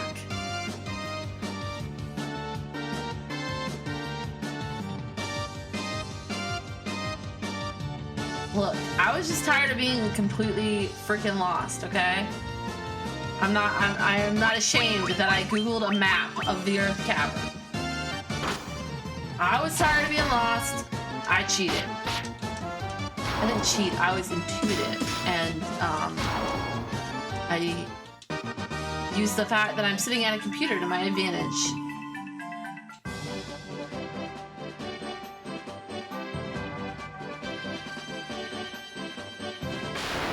We're gonna go back to Melbourne again. We're gonna rest at the holy crap.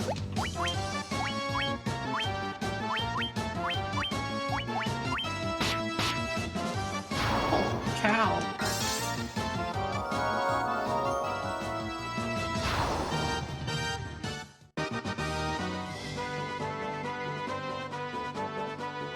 We're gonna rest at the inn in Melbourne.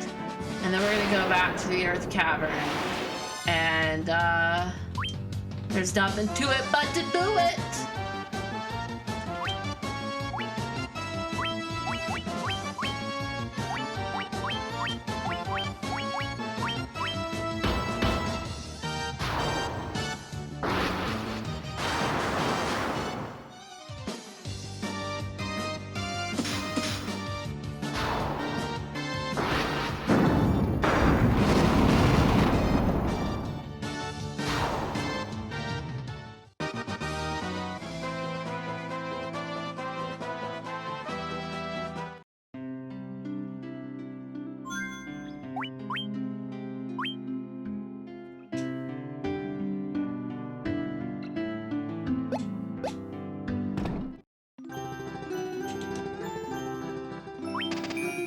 Alright, let's get our MP and HP back.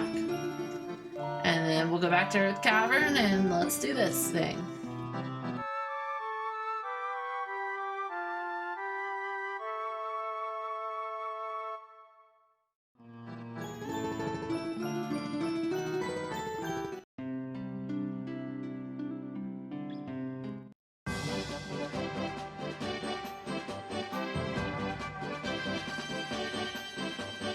Right?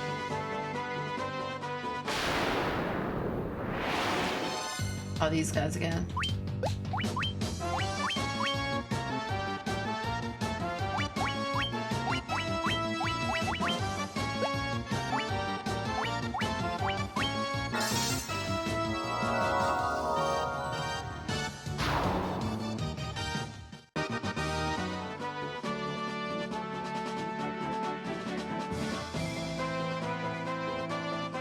Double's tail.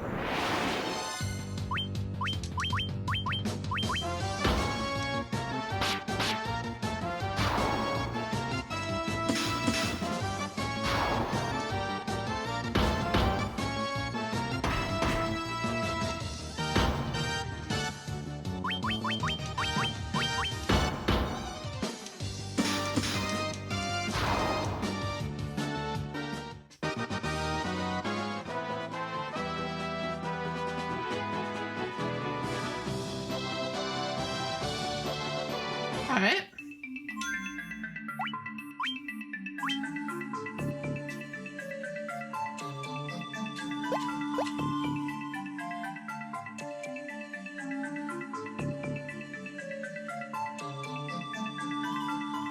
All right. I'm not wandering around aimlessly for the next hour. I'm just gonna figure out how to get where I'm going and go there.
He's just so impressive. He's like, there are 6 monsters on the board, not anymore. Like, he's the real MVP. I'm not even gonna joke. Like, for real, the little VV wannabe is the real MVP in this game.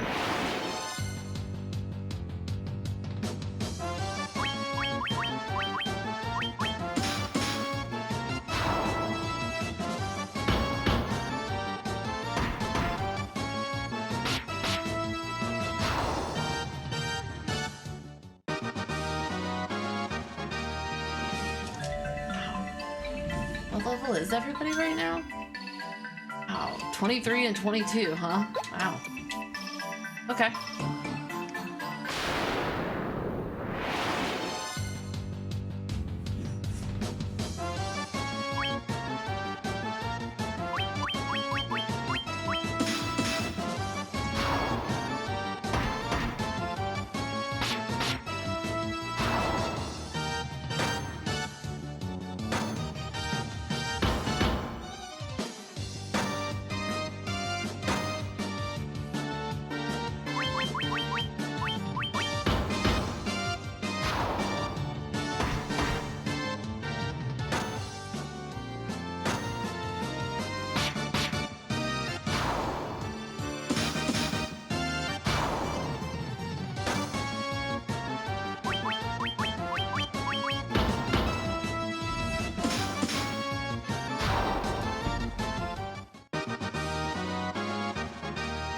Now everybody's like, except for I think Wiz. He's not yet, but that's okay. He'll get there.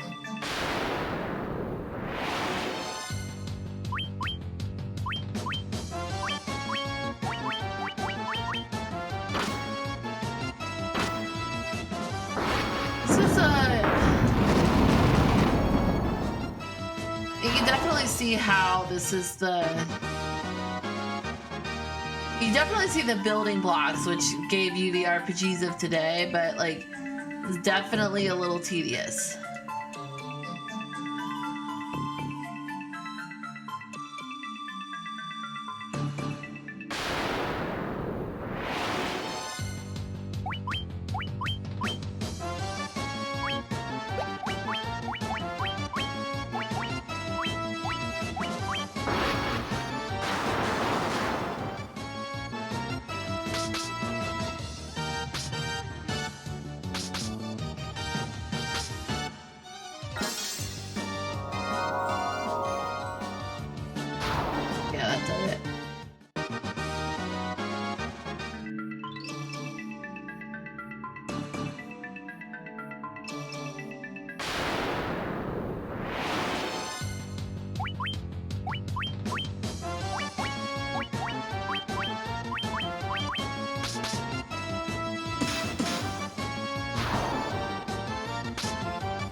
She's good at that.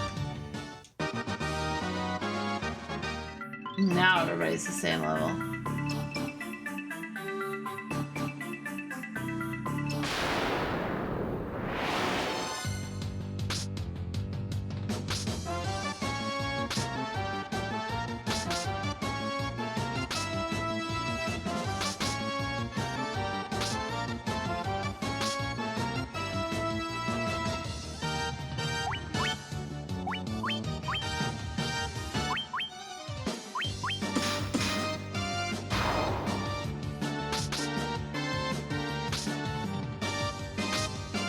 Gosh. Maybe the most annoying thing about these, like, being up against, like, 9 of them isn't, like, the danger of the fight, but just, like, oh my gosh, stop hitting me so I can just kill you already. And, like, I'm gonna kill you, so just, you know, shut up and let me do it. Stop resisting!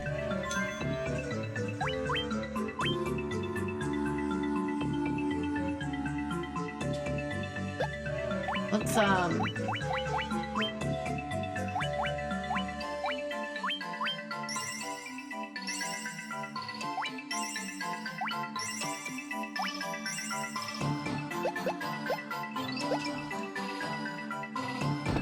so we should be able to use this now over here.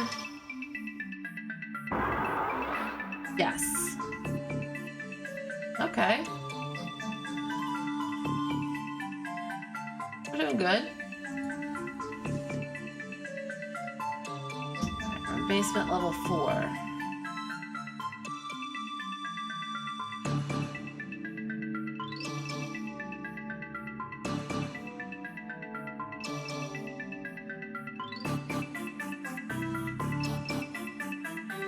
Over here.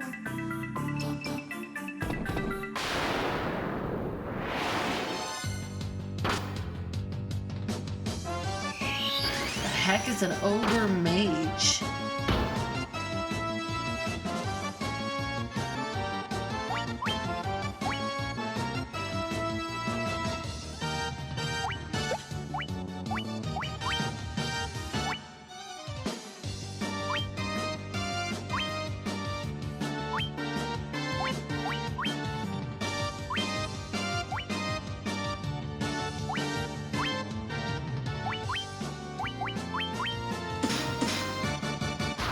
Oh, it's a dead thing. Now they're all dead.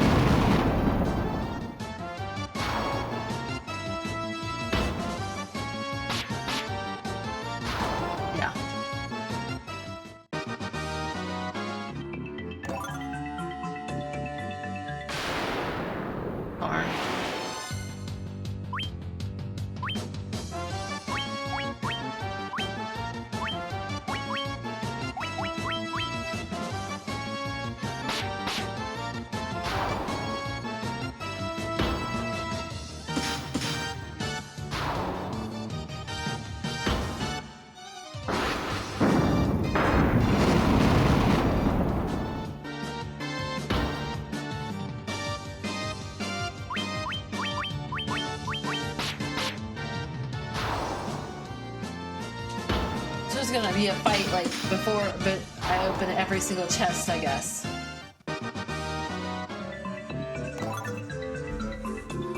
Wow. Okay. How much money do we have? Okay, it's 74. So I like went from like having no money to like all the money. Okay, this room is like filled with these things.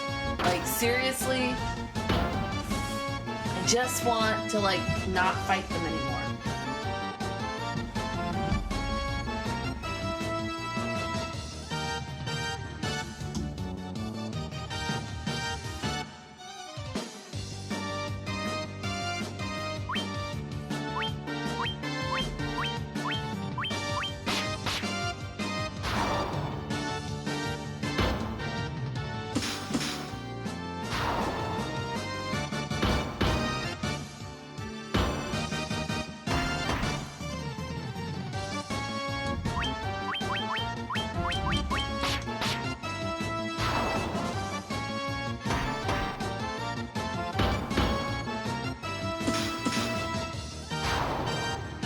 I also want to open all the chests, so I'm like totally gonna fight them all.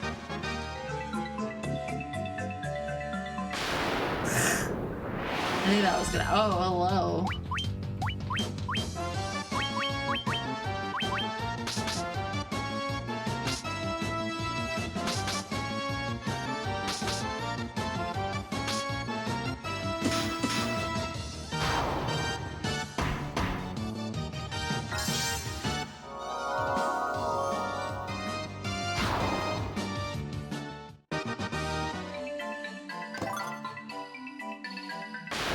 Oh my gosh.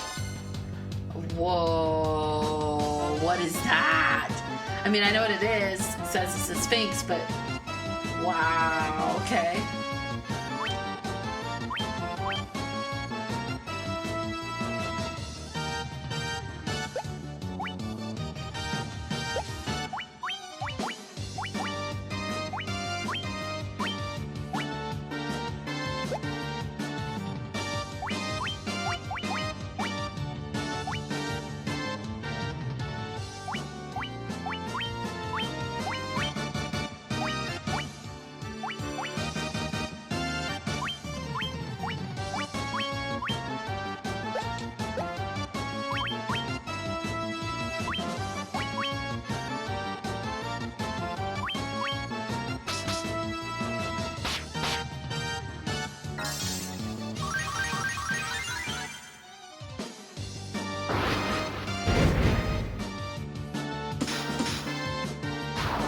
Oh, it's dead.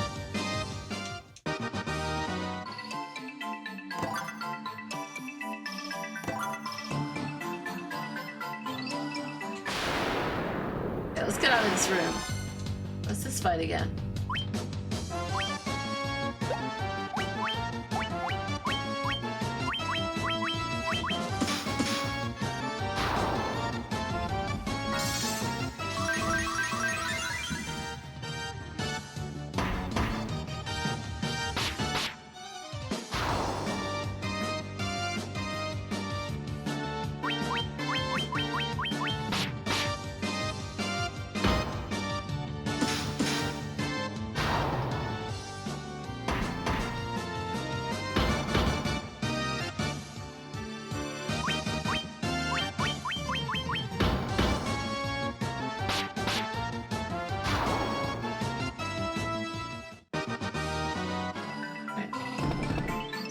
Okay.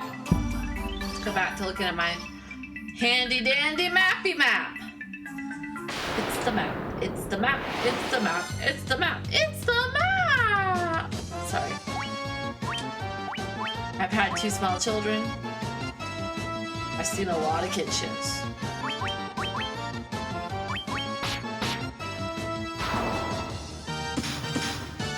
If there's a place you wanna go, on the map.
it's Cthulhu Call. He wants you back.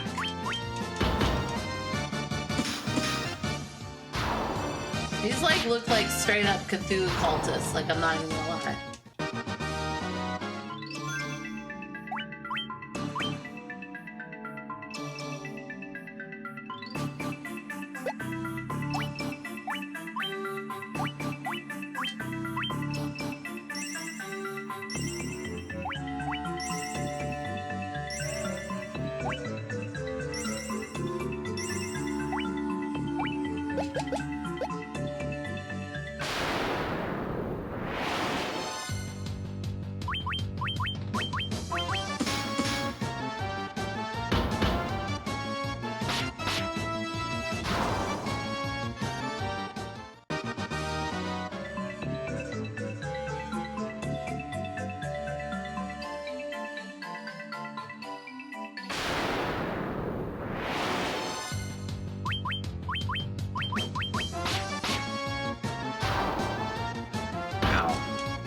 I mean, we definitely have gotten a lot more powerful as we've gone through this because, like, they couldn't one-shot those before, I'm just saying.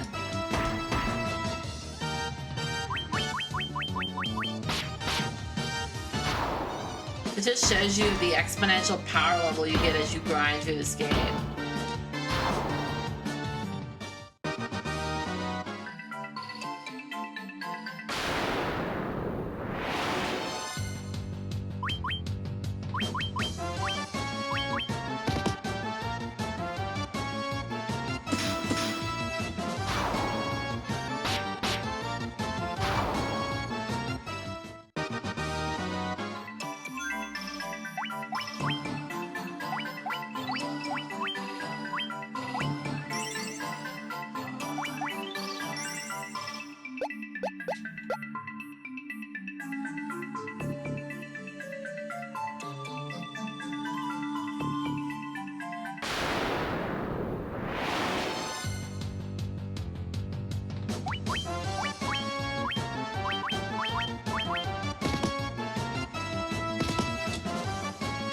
I love how some of these monsters are like the exact same skin, just slightly different colors.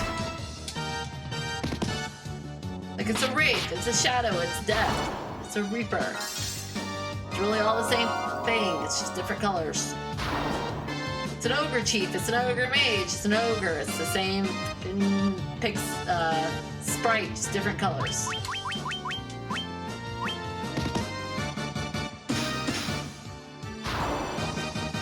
It's a bird, it's a plane! It's the same sprite every single time! I'm kidding.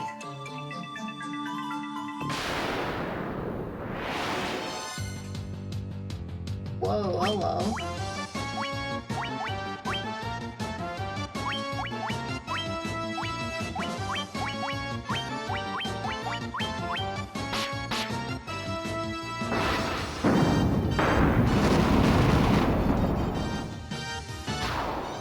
All dead.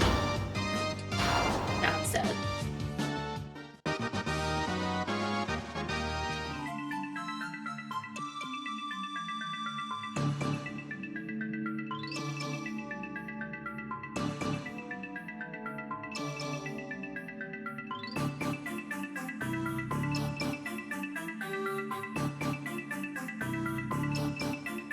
We'll go down here.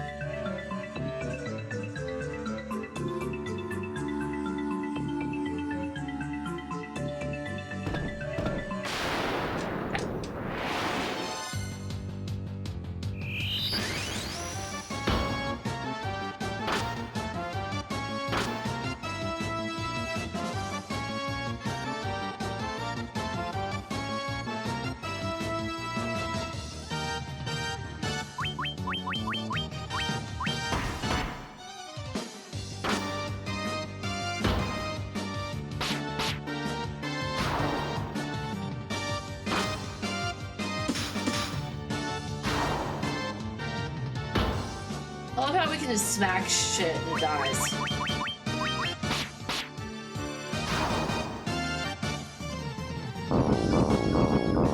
Oh, fudgesicles.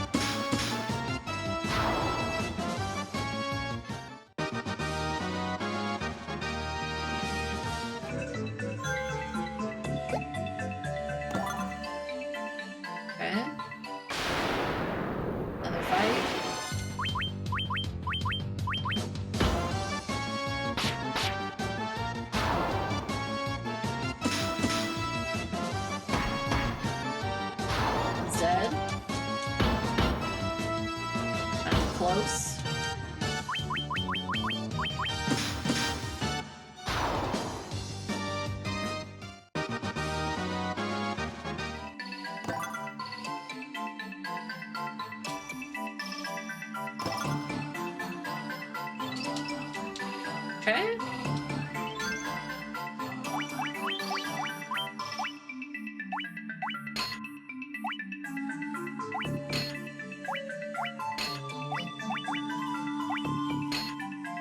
Okay.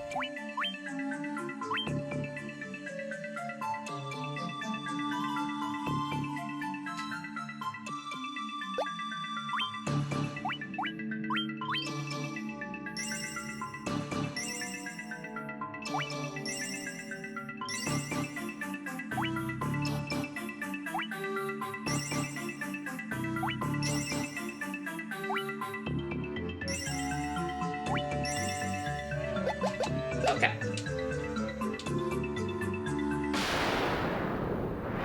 This is obnoxious.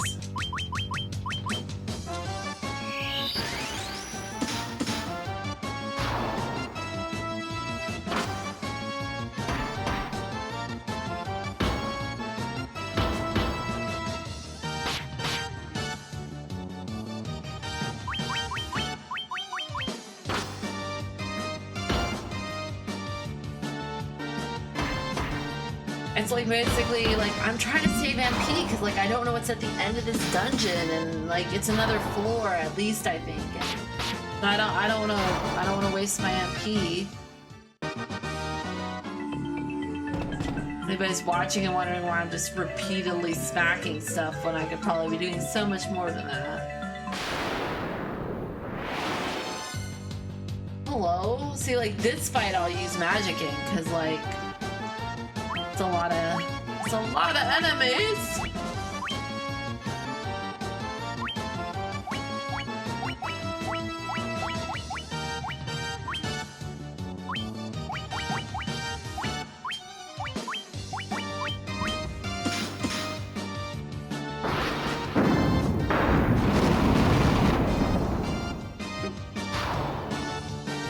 Oh, they're all dead. And there goes Wiz, so they're like level 24 now.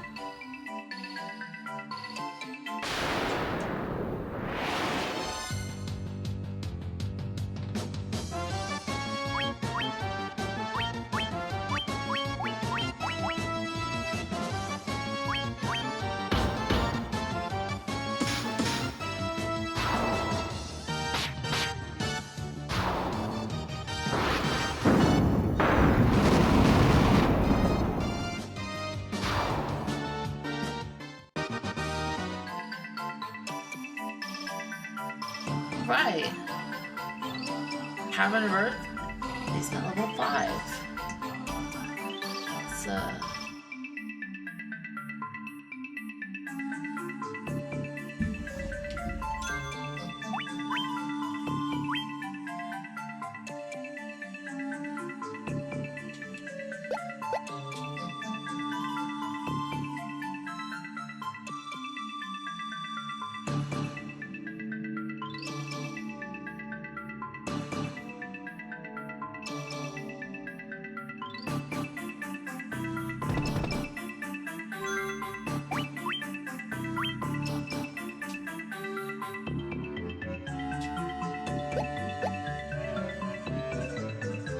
uh-oh.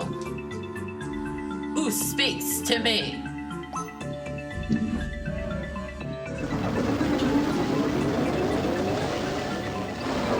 Alright guys, it's on like Donkey Kong. I don't know what's about to happen, but something bad's about to happen.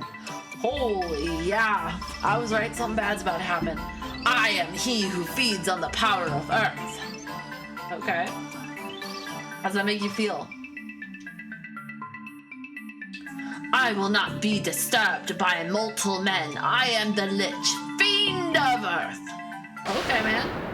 You do you, bro. Oh, hello. That's the most impressive boss I've seen thus far. I think we're in trouble, guys. I'm not gonna lie.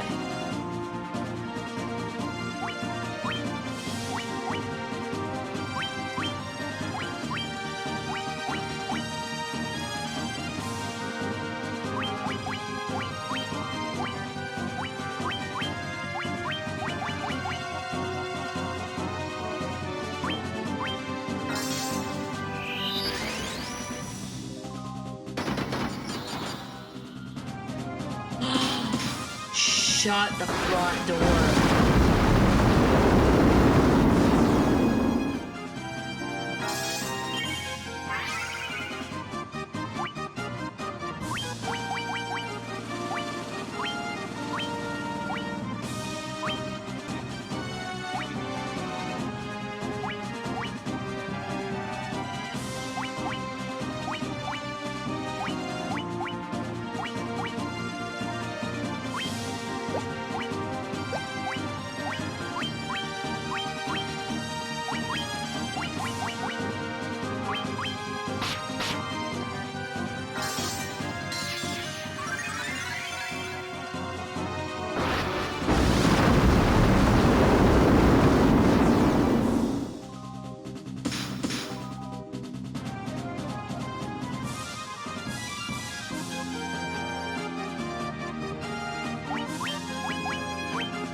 Gosh, he hasted his damn self.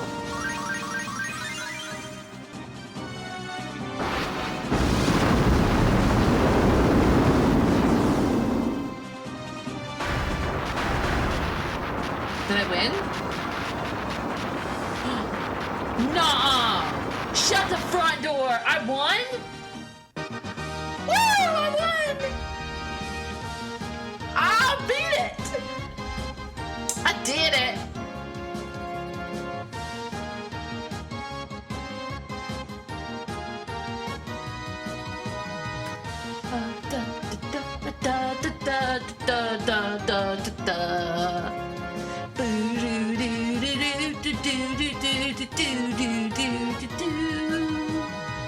I did it! Yes! Victory!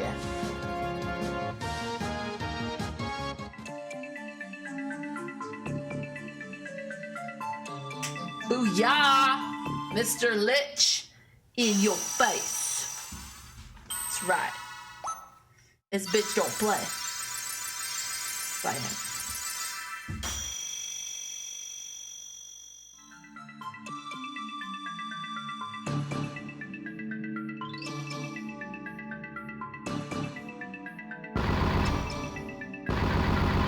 Hey, isn't that the one that's like over there by the opening starter area?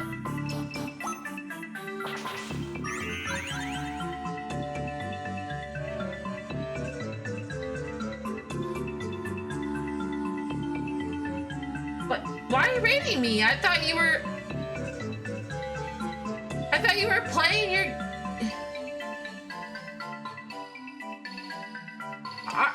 Aren't you still supposed to be streaming? It's only 11:35. Oh, you're ending a little early tonight? Well, thank you. I appreciate it very, very much. All right. Oh, that was thrilling. Now we just gotta make it back out.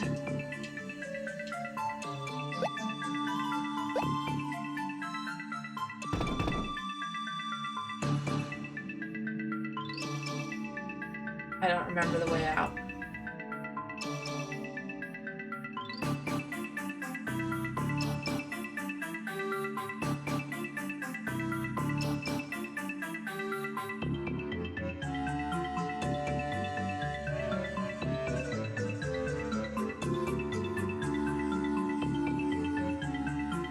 Right.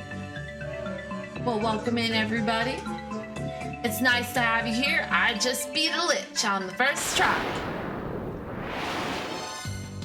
Oh, these things again. I'm gonna smack them until they're dead. Oh no! It turned me. I have a golden needle, or the thingy that cures stone. Okay, I realize the danger of these creatures now. I've only fought them once.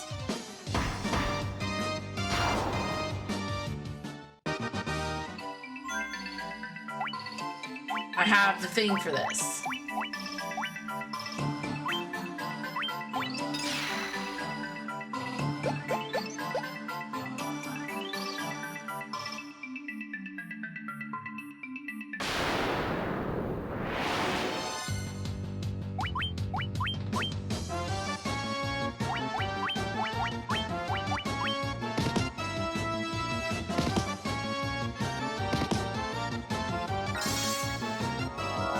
Like me to die to you, wouldn't you? Oh, that was a dumb move. Oh, it's the zombies that she auto kills with that. Really need to get the updated version of it. I just have been putting other spells in my arsenal.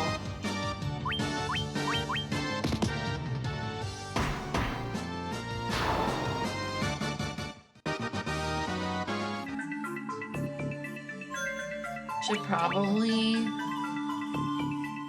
Everybody's pretty much at full health.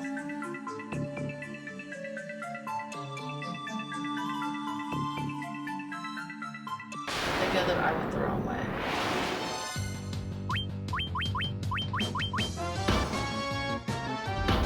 I went the wrong way.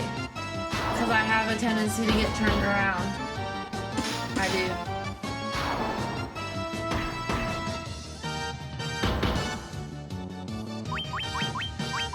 This is why I never liked the caves in Pokemon. I had a tendency to get turned around at them too.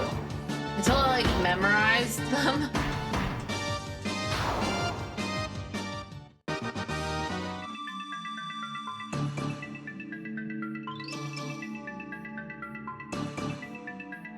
No. Go. I don't know where I'm at.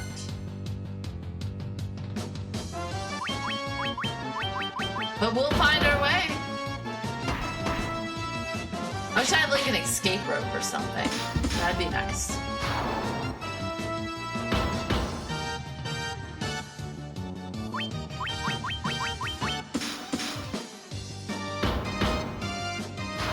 An escape rope?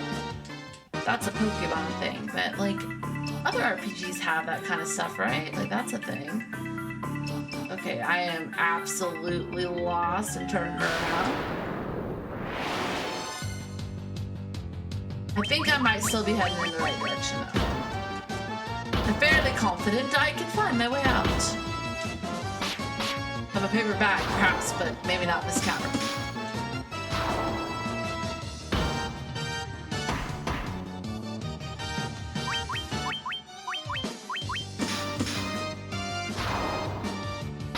Just fighting Cthulhu's minions at the moment. Okay, there are the stairs. Oh, cool. So we have a stone now in our inventory. I didn't notice that the last time I saved. Okay, let's heal up.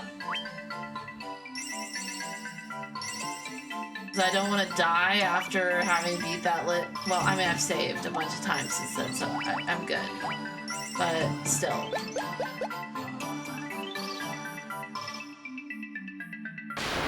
I don't want to die to something so stupid as like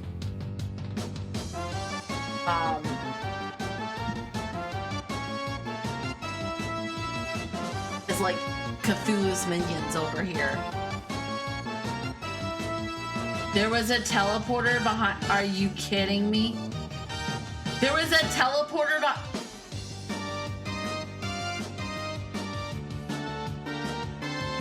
Well, you know what? More XP for me.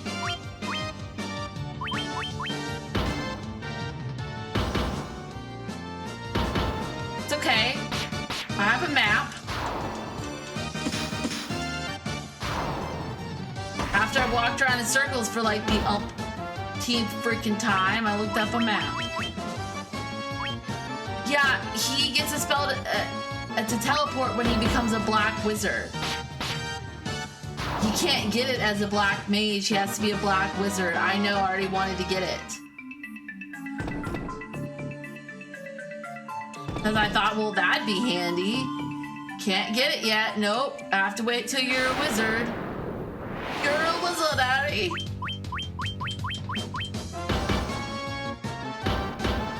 I mean, he is named Wiz. He's not a wizard yet. He hasn't gotten his letter for Hogwarts yet. Okay?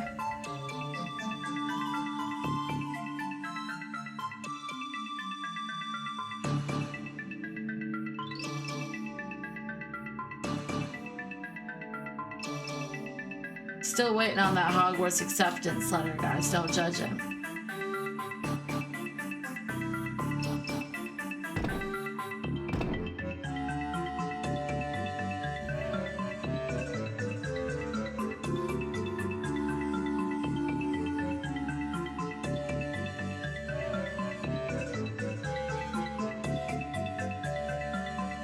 I'm kind of lost, I'm not gonna lie.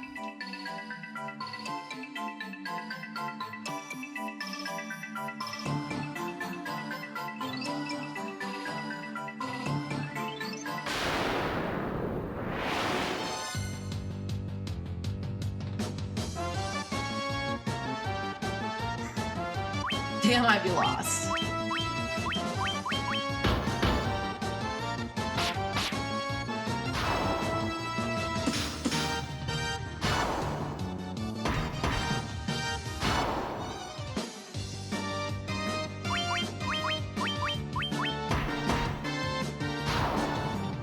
It's a great moment. You raid me and I'm lost in the middle of a freaking dungeon.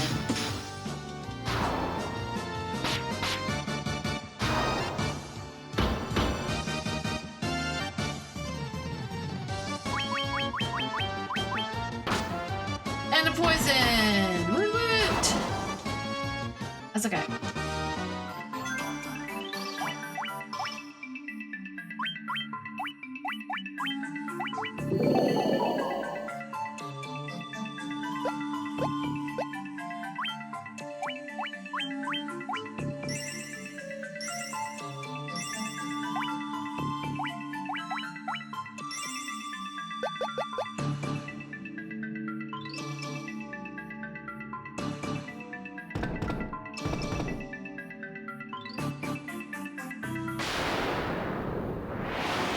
I have no idea where I'm going.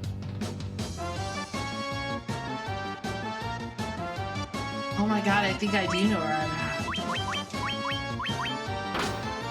Oh, I am so turned around. If I'm where I think I am, I got super turned around.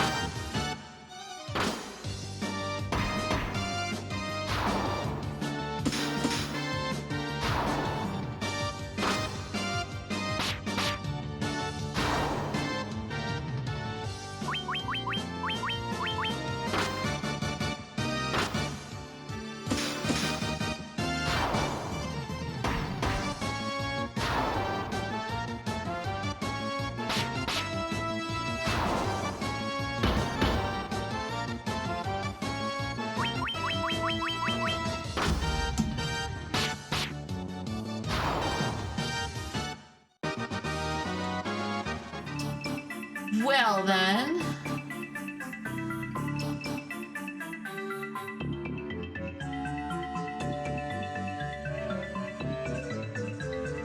Okay, I know where I'm at. I do.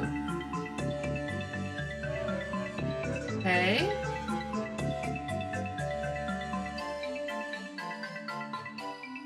I come down here. Ah, she can handle this. You got this.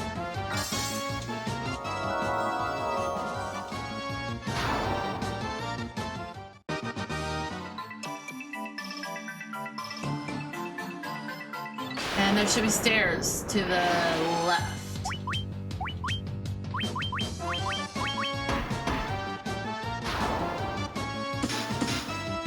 We are no longer lost.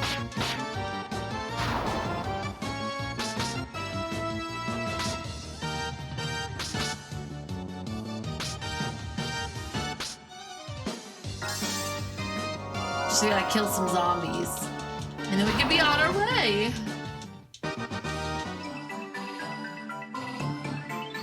He told you stairs.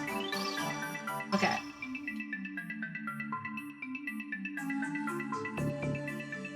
So we go, there's a long hallway. Go around this little loop-de-doo.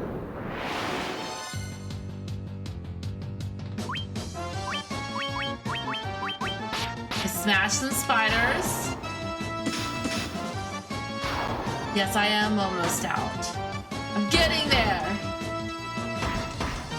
Only a little bit farther. Only I'd known there was a teleporter.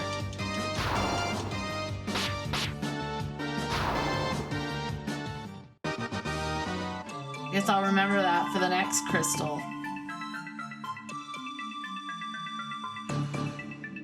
Gotta walk around these bats that always want to fly in my way.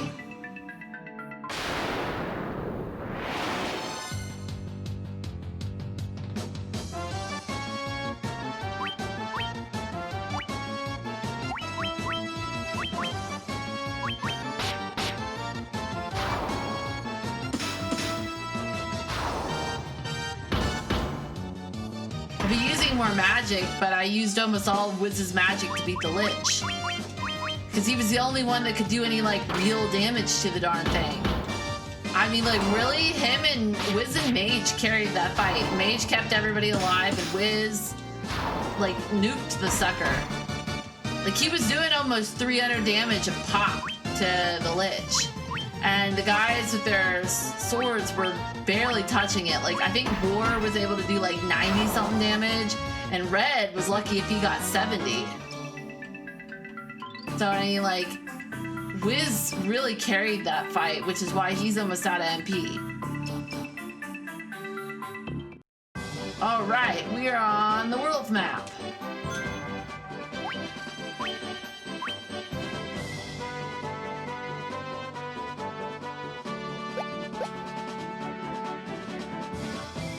Like, key to the physical damage is buffs. Yeah, I should have. Wiz does have a skill, a magic, to buff attacks, but like he was putting out the most damage, so I didn't want to use it.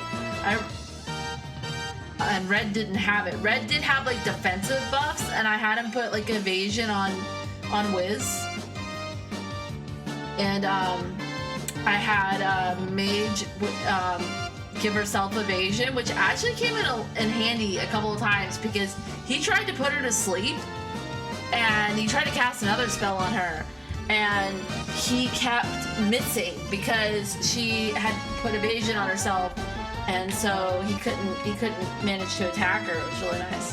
Yeah, haste doubles your swings. Wiz also has haste, but like I said, Wiz was doing all the damage in that fight, so I didn't want to risk giving up a turn of almost 300 damage to buff the guys.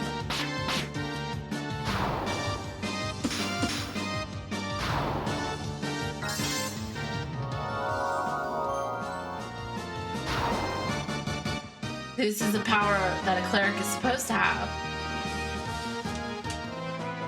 No one to heal, no one to swing your hammer, no one to turn undead.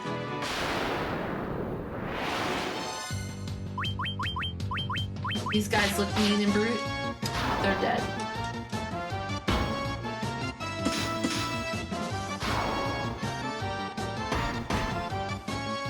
Yeah, I'm sure he can. I'd have to go find it, and I might have already used up all his slots for that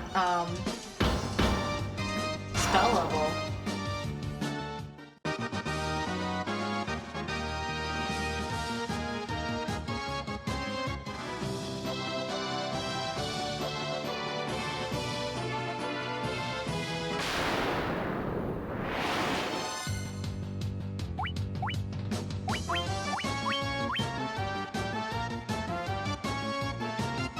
There's an item litter that will let everyone cast it. Oh, cool.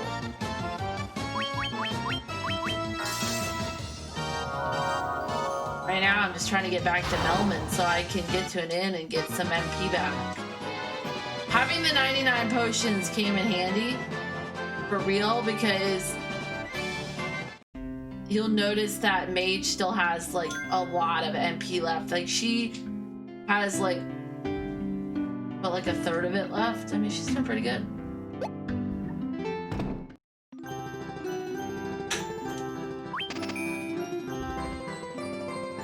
Wow, 113,000. Like, that's so, like, vastly different from early game. I was lucky if I could come into a town and have like 1,000. 113,000. I'm like, oh, 100 stay at the end. Oh well.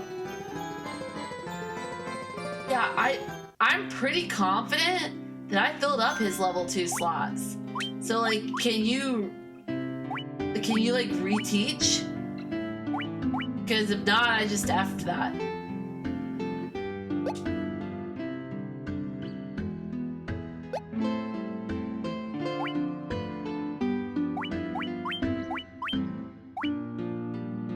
Oh, okay, so you can. Well, I mean, like, I'd have to be where I could get it before I was gonna discard one of the spells he has. So, oh, wow.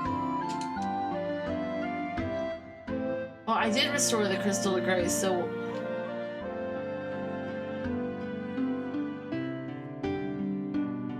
Warriors or Lich, this could may have woot ye. The Earth's Mediment Ver is coming back. Okay. Okay.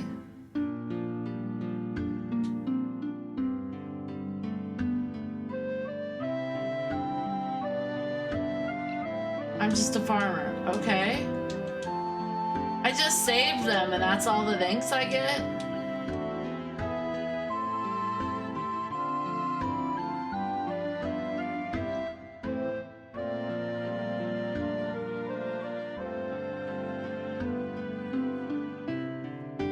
There's something I, the great genius Dr. Un, do not know.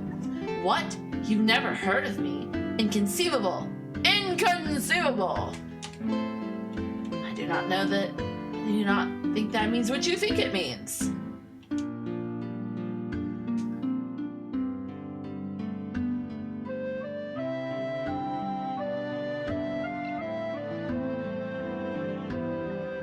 So, I mean, I did it, now what?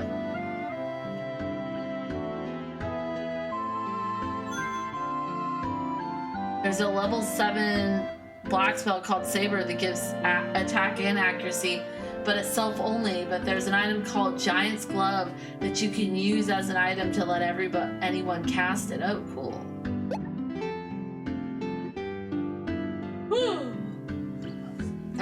So I did that. I did the Giant's Cave. I did the Sage's Cave. I fought the Lich.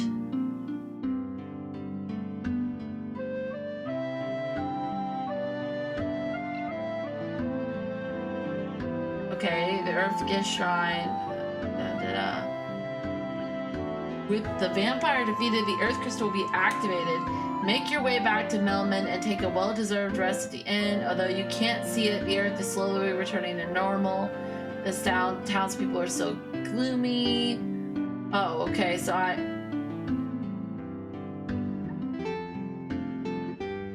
Instead, we are to head west. Begin first by moving south along the border of the Devil's Tail Peninsula containing the Cavern of Earth. Once you clear the tip, begin sailing due west. If you continue west in this direction, you will hit the edge of the map, but you will sail around and end up at the other side. Okay.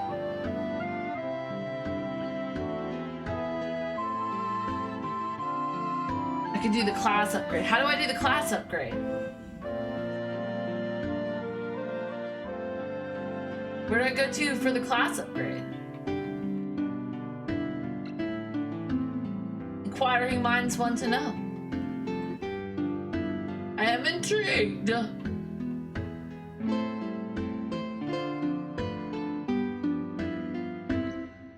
Okay, I know that sounds obvious to you, but where is Bahamut at? I don't know where. I have not encountered Bahamut yet. You think north of there? Okay, so north of here. Okay.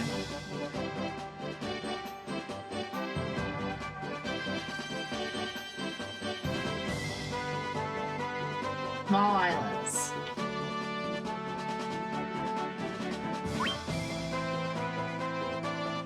Oh, like up here? So I'd have to, so I would have to get in my boat, sail around, and come up north. So I'd have to get in my boat, go around the Devil's Tail, come around, and go to the north. Okay. Into the boat we go. I love when I fight things like this. It's almost laughable. It's dead. Tis dead.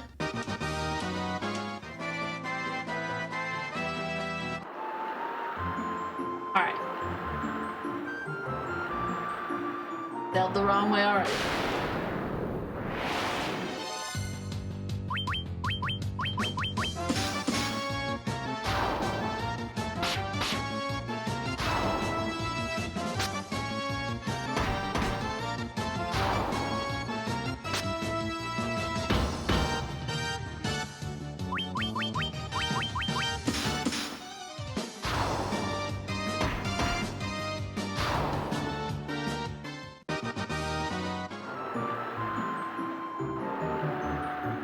And we're sailing.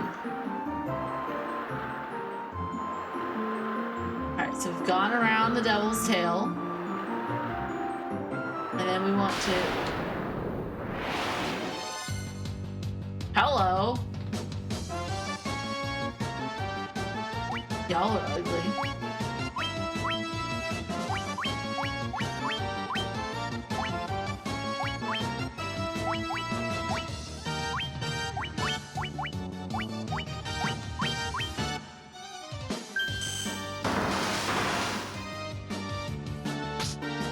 Okay.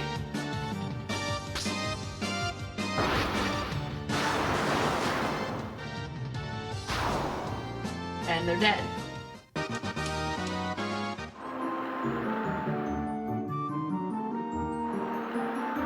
Okay, so we want to sail around this and then head up to the north. Yes.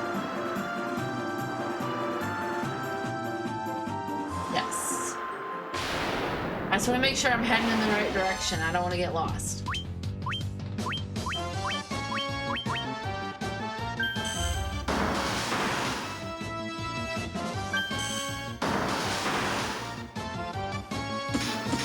And my camera's out of focus.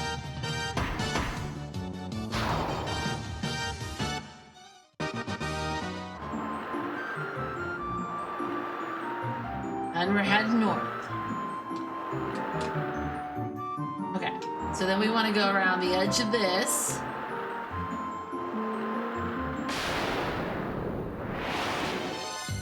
We're on the hunt for Bahamut. We're going on the Bahamut. Yeah, I can't make that work. Is Bahamut a dragon in this? Is he always a dragon? Is Bahamut just a dragon? My camera keeps getting blurry. Out of focus and in focus. I know.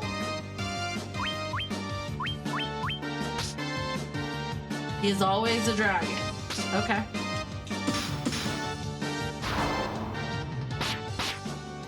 Like, I think Bahamut, and I think about the summon from when I watched you play Final Fantasy X.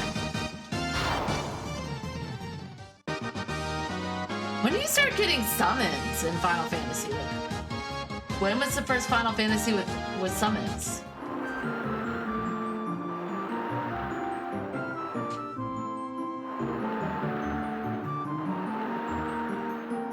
There's town.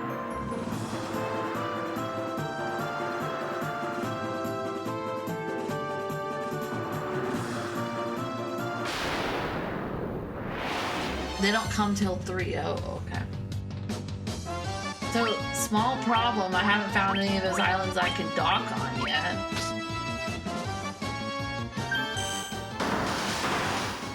Yeah. I don't have an airship. I have a ship.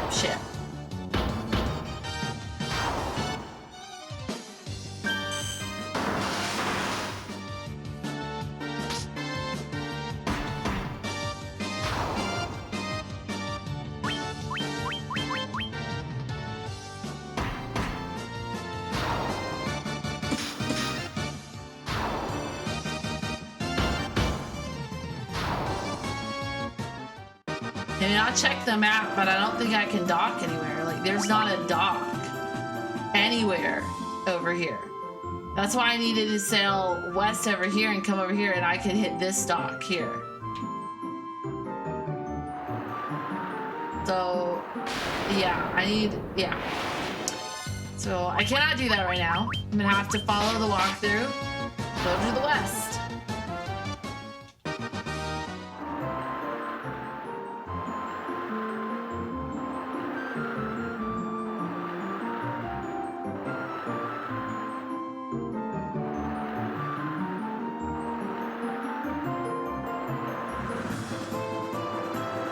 Even in Final Fantasy, they know that the Earth is round.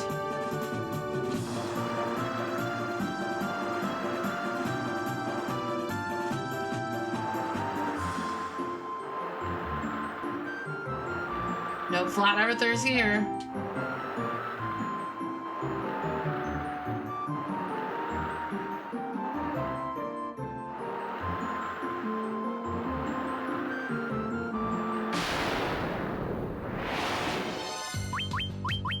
I'm not sure what the walkthrough is having me do next, but it told me to come this way. To the west. It's westward expansion for us, biatch. Up here.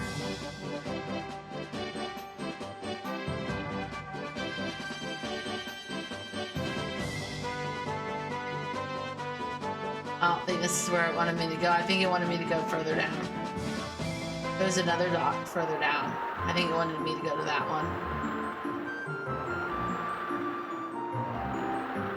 Yeah, I think it wanted me to go to this dock right here.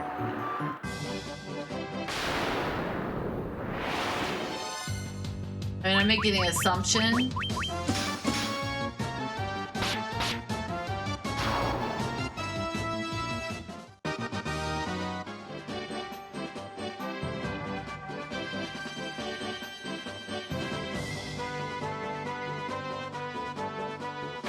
A village down here, so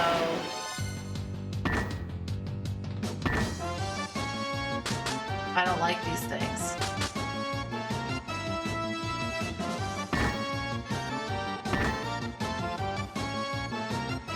What's Crescent Lake?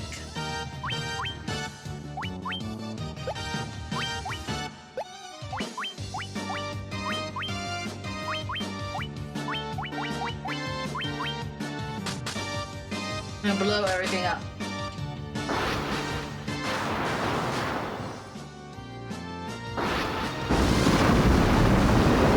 Oh, the town? See, I told you we were gonna blow everything up.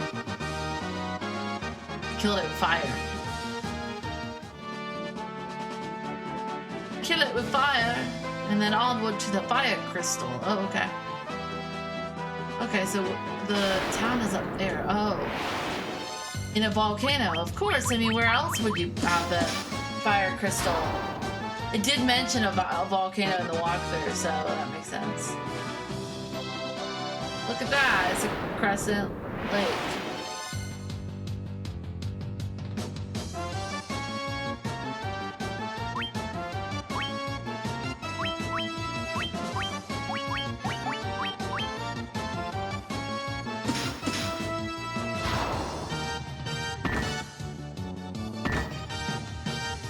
Wait, you get a canoe in this? Where the hell do I get a canoe?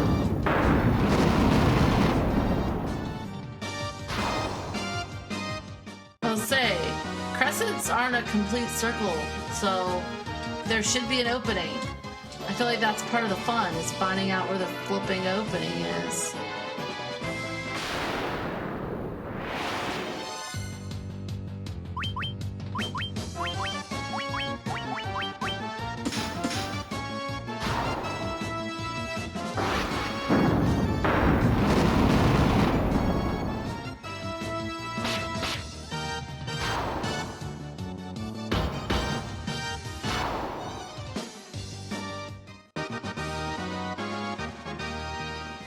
I felt like you ended early just to watch me play. I found the opening.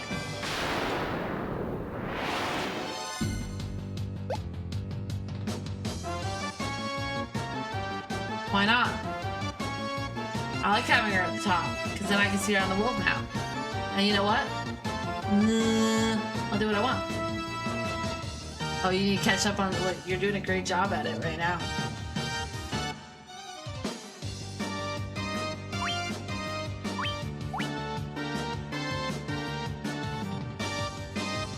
She's been good thus far.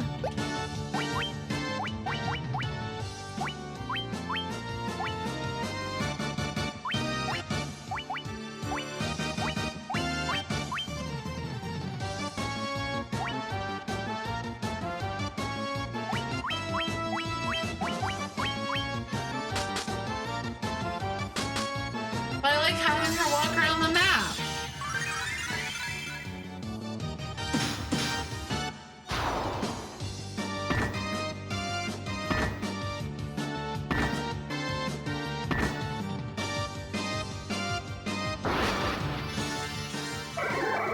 Whatever, I'll change it.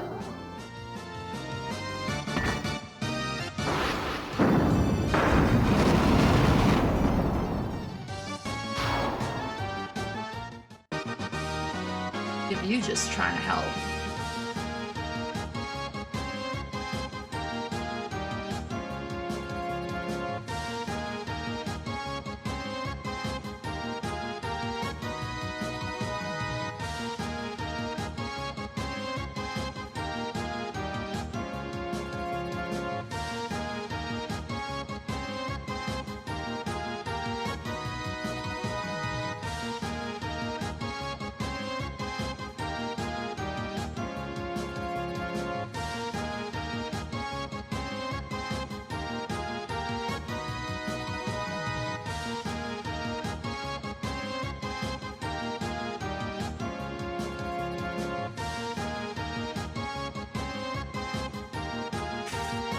Alright, whatever.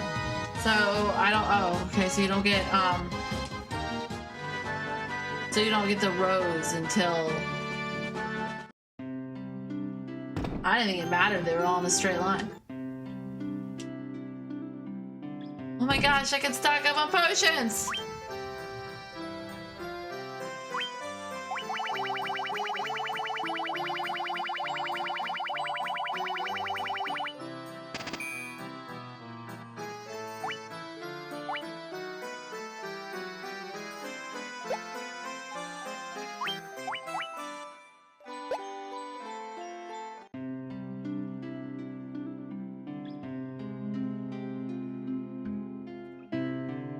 See, what do you have?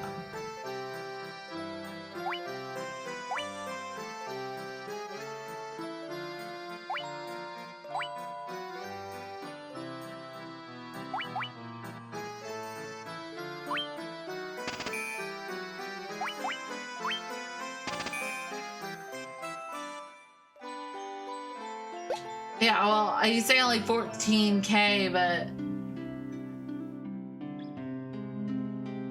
and you, but like, okay, so that's what a white wizard looks like.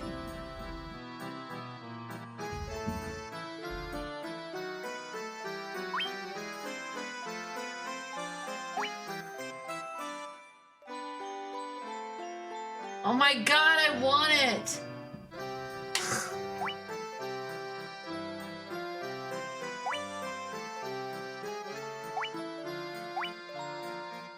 I want exit so bad. Would have been so handy, but I have to be a white wizard to get it.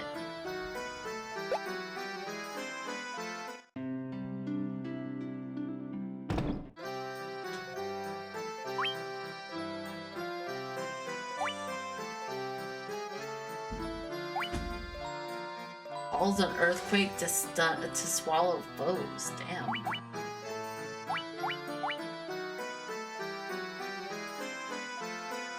I feel like on the sleep thing. I as well am feeling the sleep deprivation.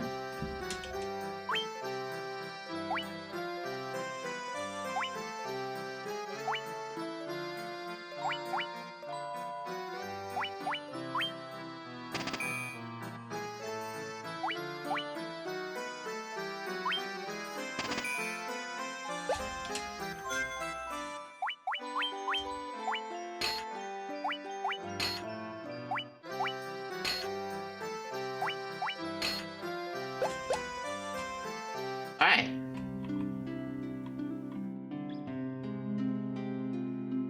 Hard to know what spells to buy right now because I feel like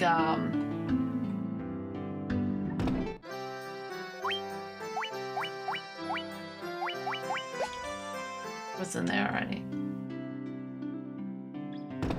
I mean, like, I know what spells I want. I want exit. But raising the party's defense and evasion is probably a good thing to have. That's a lot of money.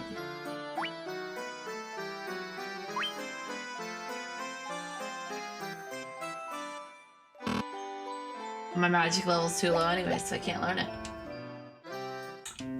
Locks for me.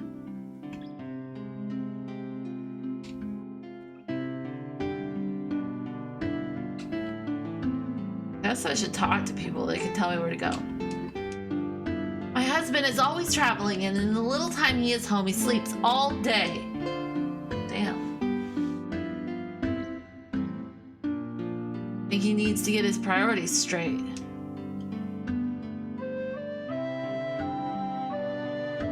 Oh yeah, I mean, AoE evasion and AoE protection would be super nice. He's sleeping. So not really anything from these villagers to kind of point me in the direction.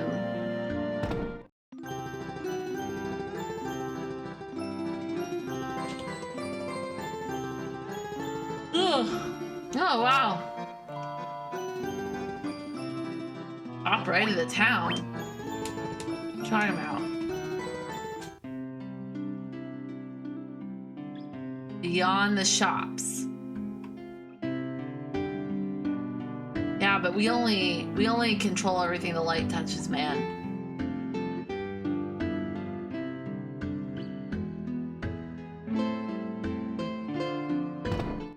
I didn't mean to do that.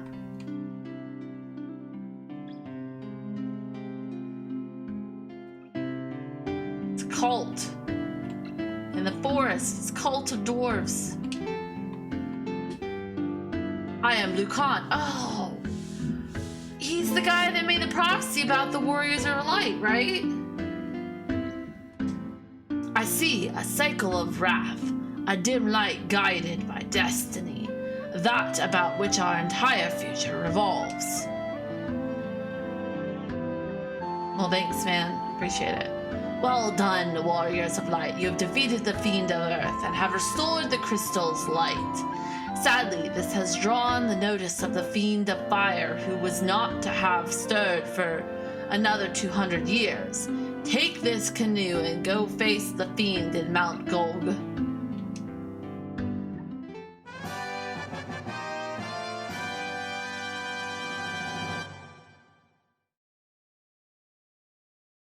Whew. 12 sages are we, guided to this land by the stars and prophecy. Okay, cool beans. 4 great crystals exist in this world. The light that once shone within them is now lost. The 4 fiends of chaos block the power of the crystals, claiming it as their own. Oh, cool. Fire, earth, water, and wind. These are the 4 forces that compose our world. The source of the 4 forces are the altars scattered throughout the world. Defeat the fiends that have taken root there and lift up the crystal you carry to the altar. The crystal should regain its brilliance. The 4 fiends plot to rule the world, but both past and present. The Fiend of Wind appeared 400 years ago, followed 200 years later by the Fiend of Water. Together they laid waste to the civilization in the north. The Fiend of Earth rots the land. Yeah, I know, I fixed that already. Where the Fiend of Fire passes, all is cast into flame. When all 4 crystals shine once more, return here. All will be revealed. Oh, cool beans. Bring the light of the 4 crystals to us. Warriors of light, only you can do this. The volcano Mount Golg rises to the west of this town. The Fiend of Fire long slept within its passage, but she has awoken 200 years before her time. Vanquish her before the world is consumed in flame. Alright, cool beans.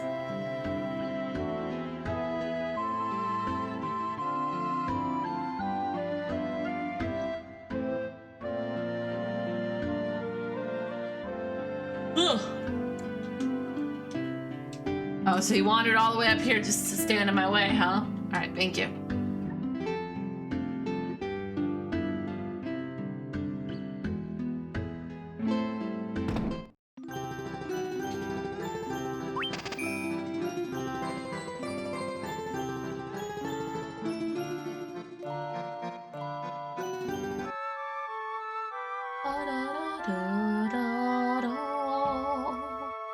We are well rested.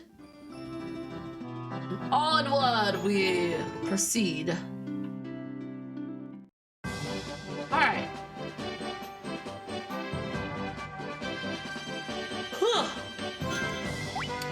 I feel like I might need to call it there. I'm very, very tired, and this next thing is gonna take time.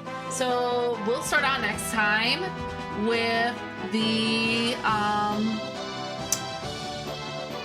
going to Gold.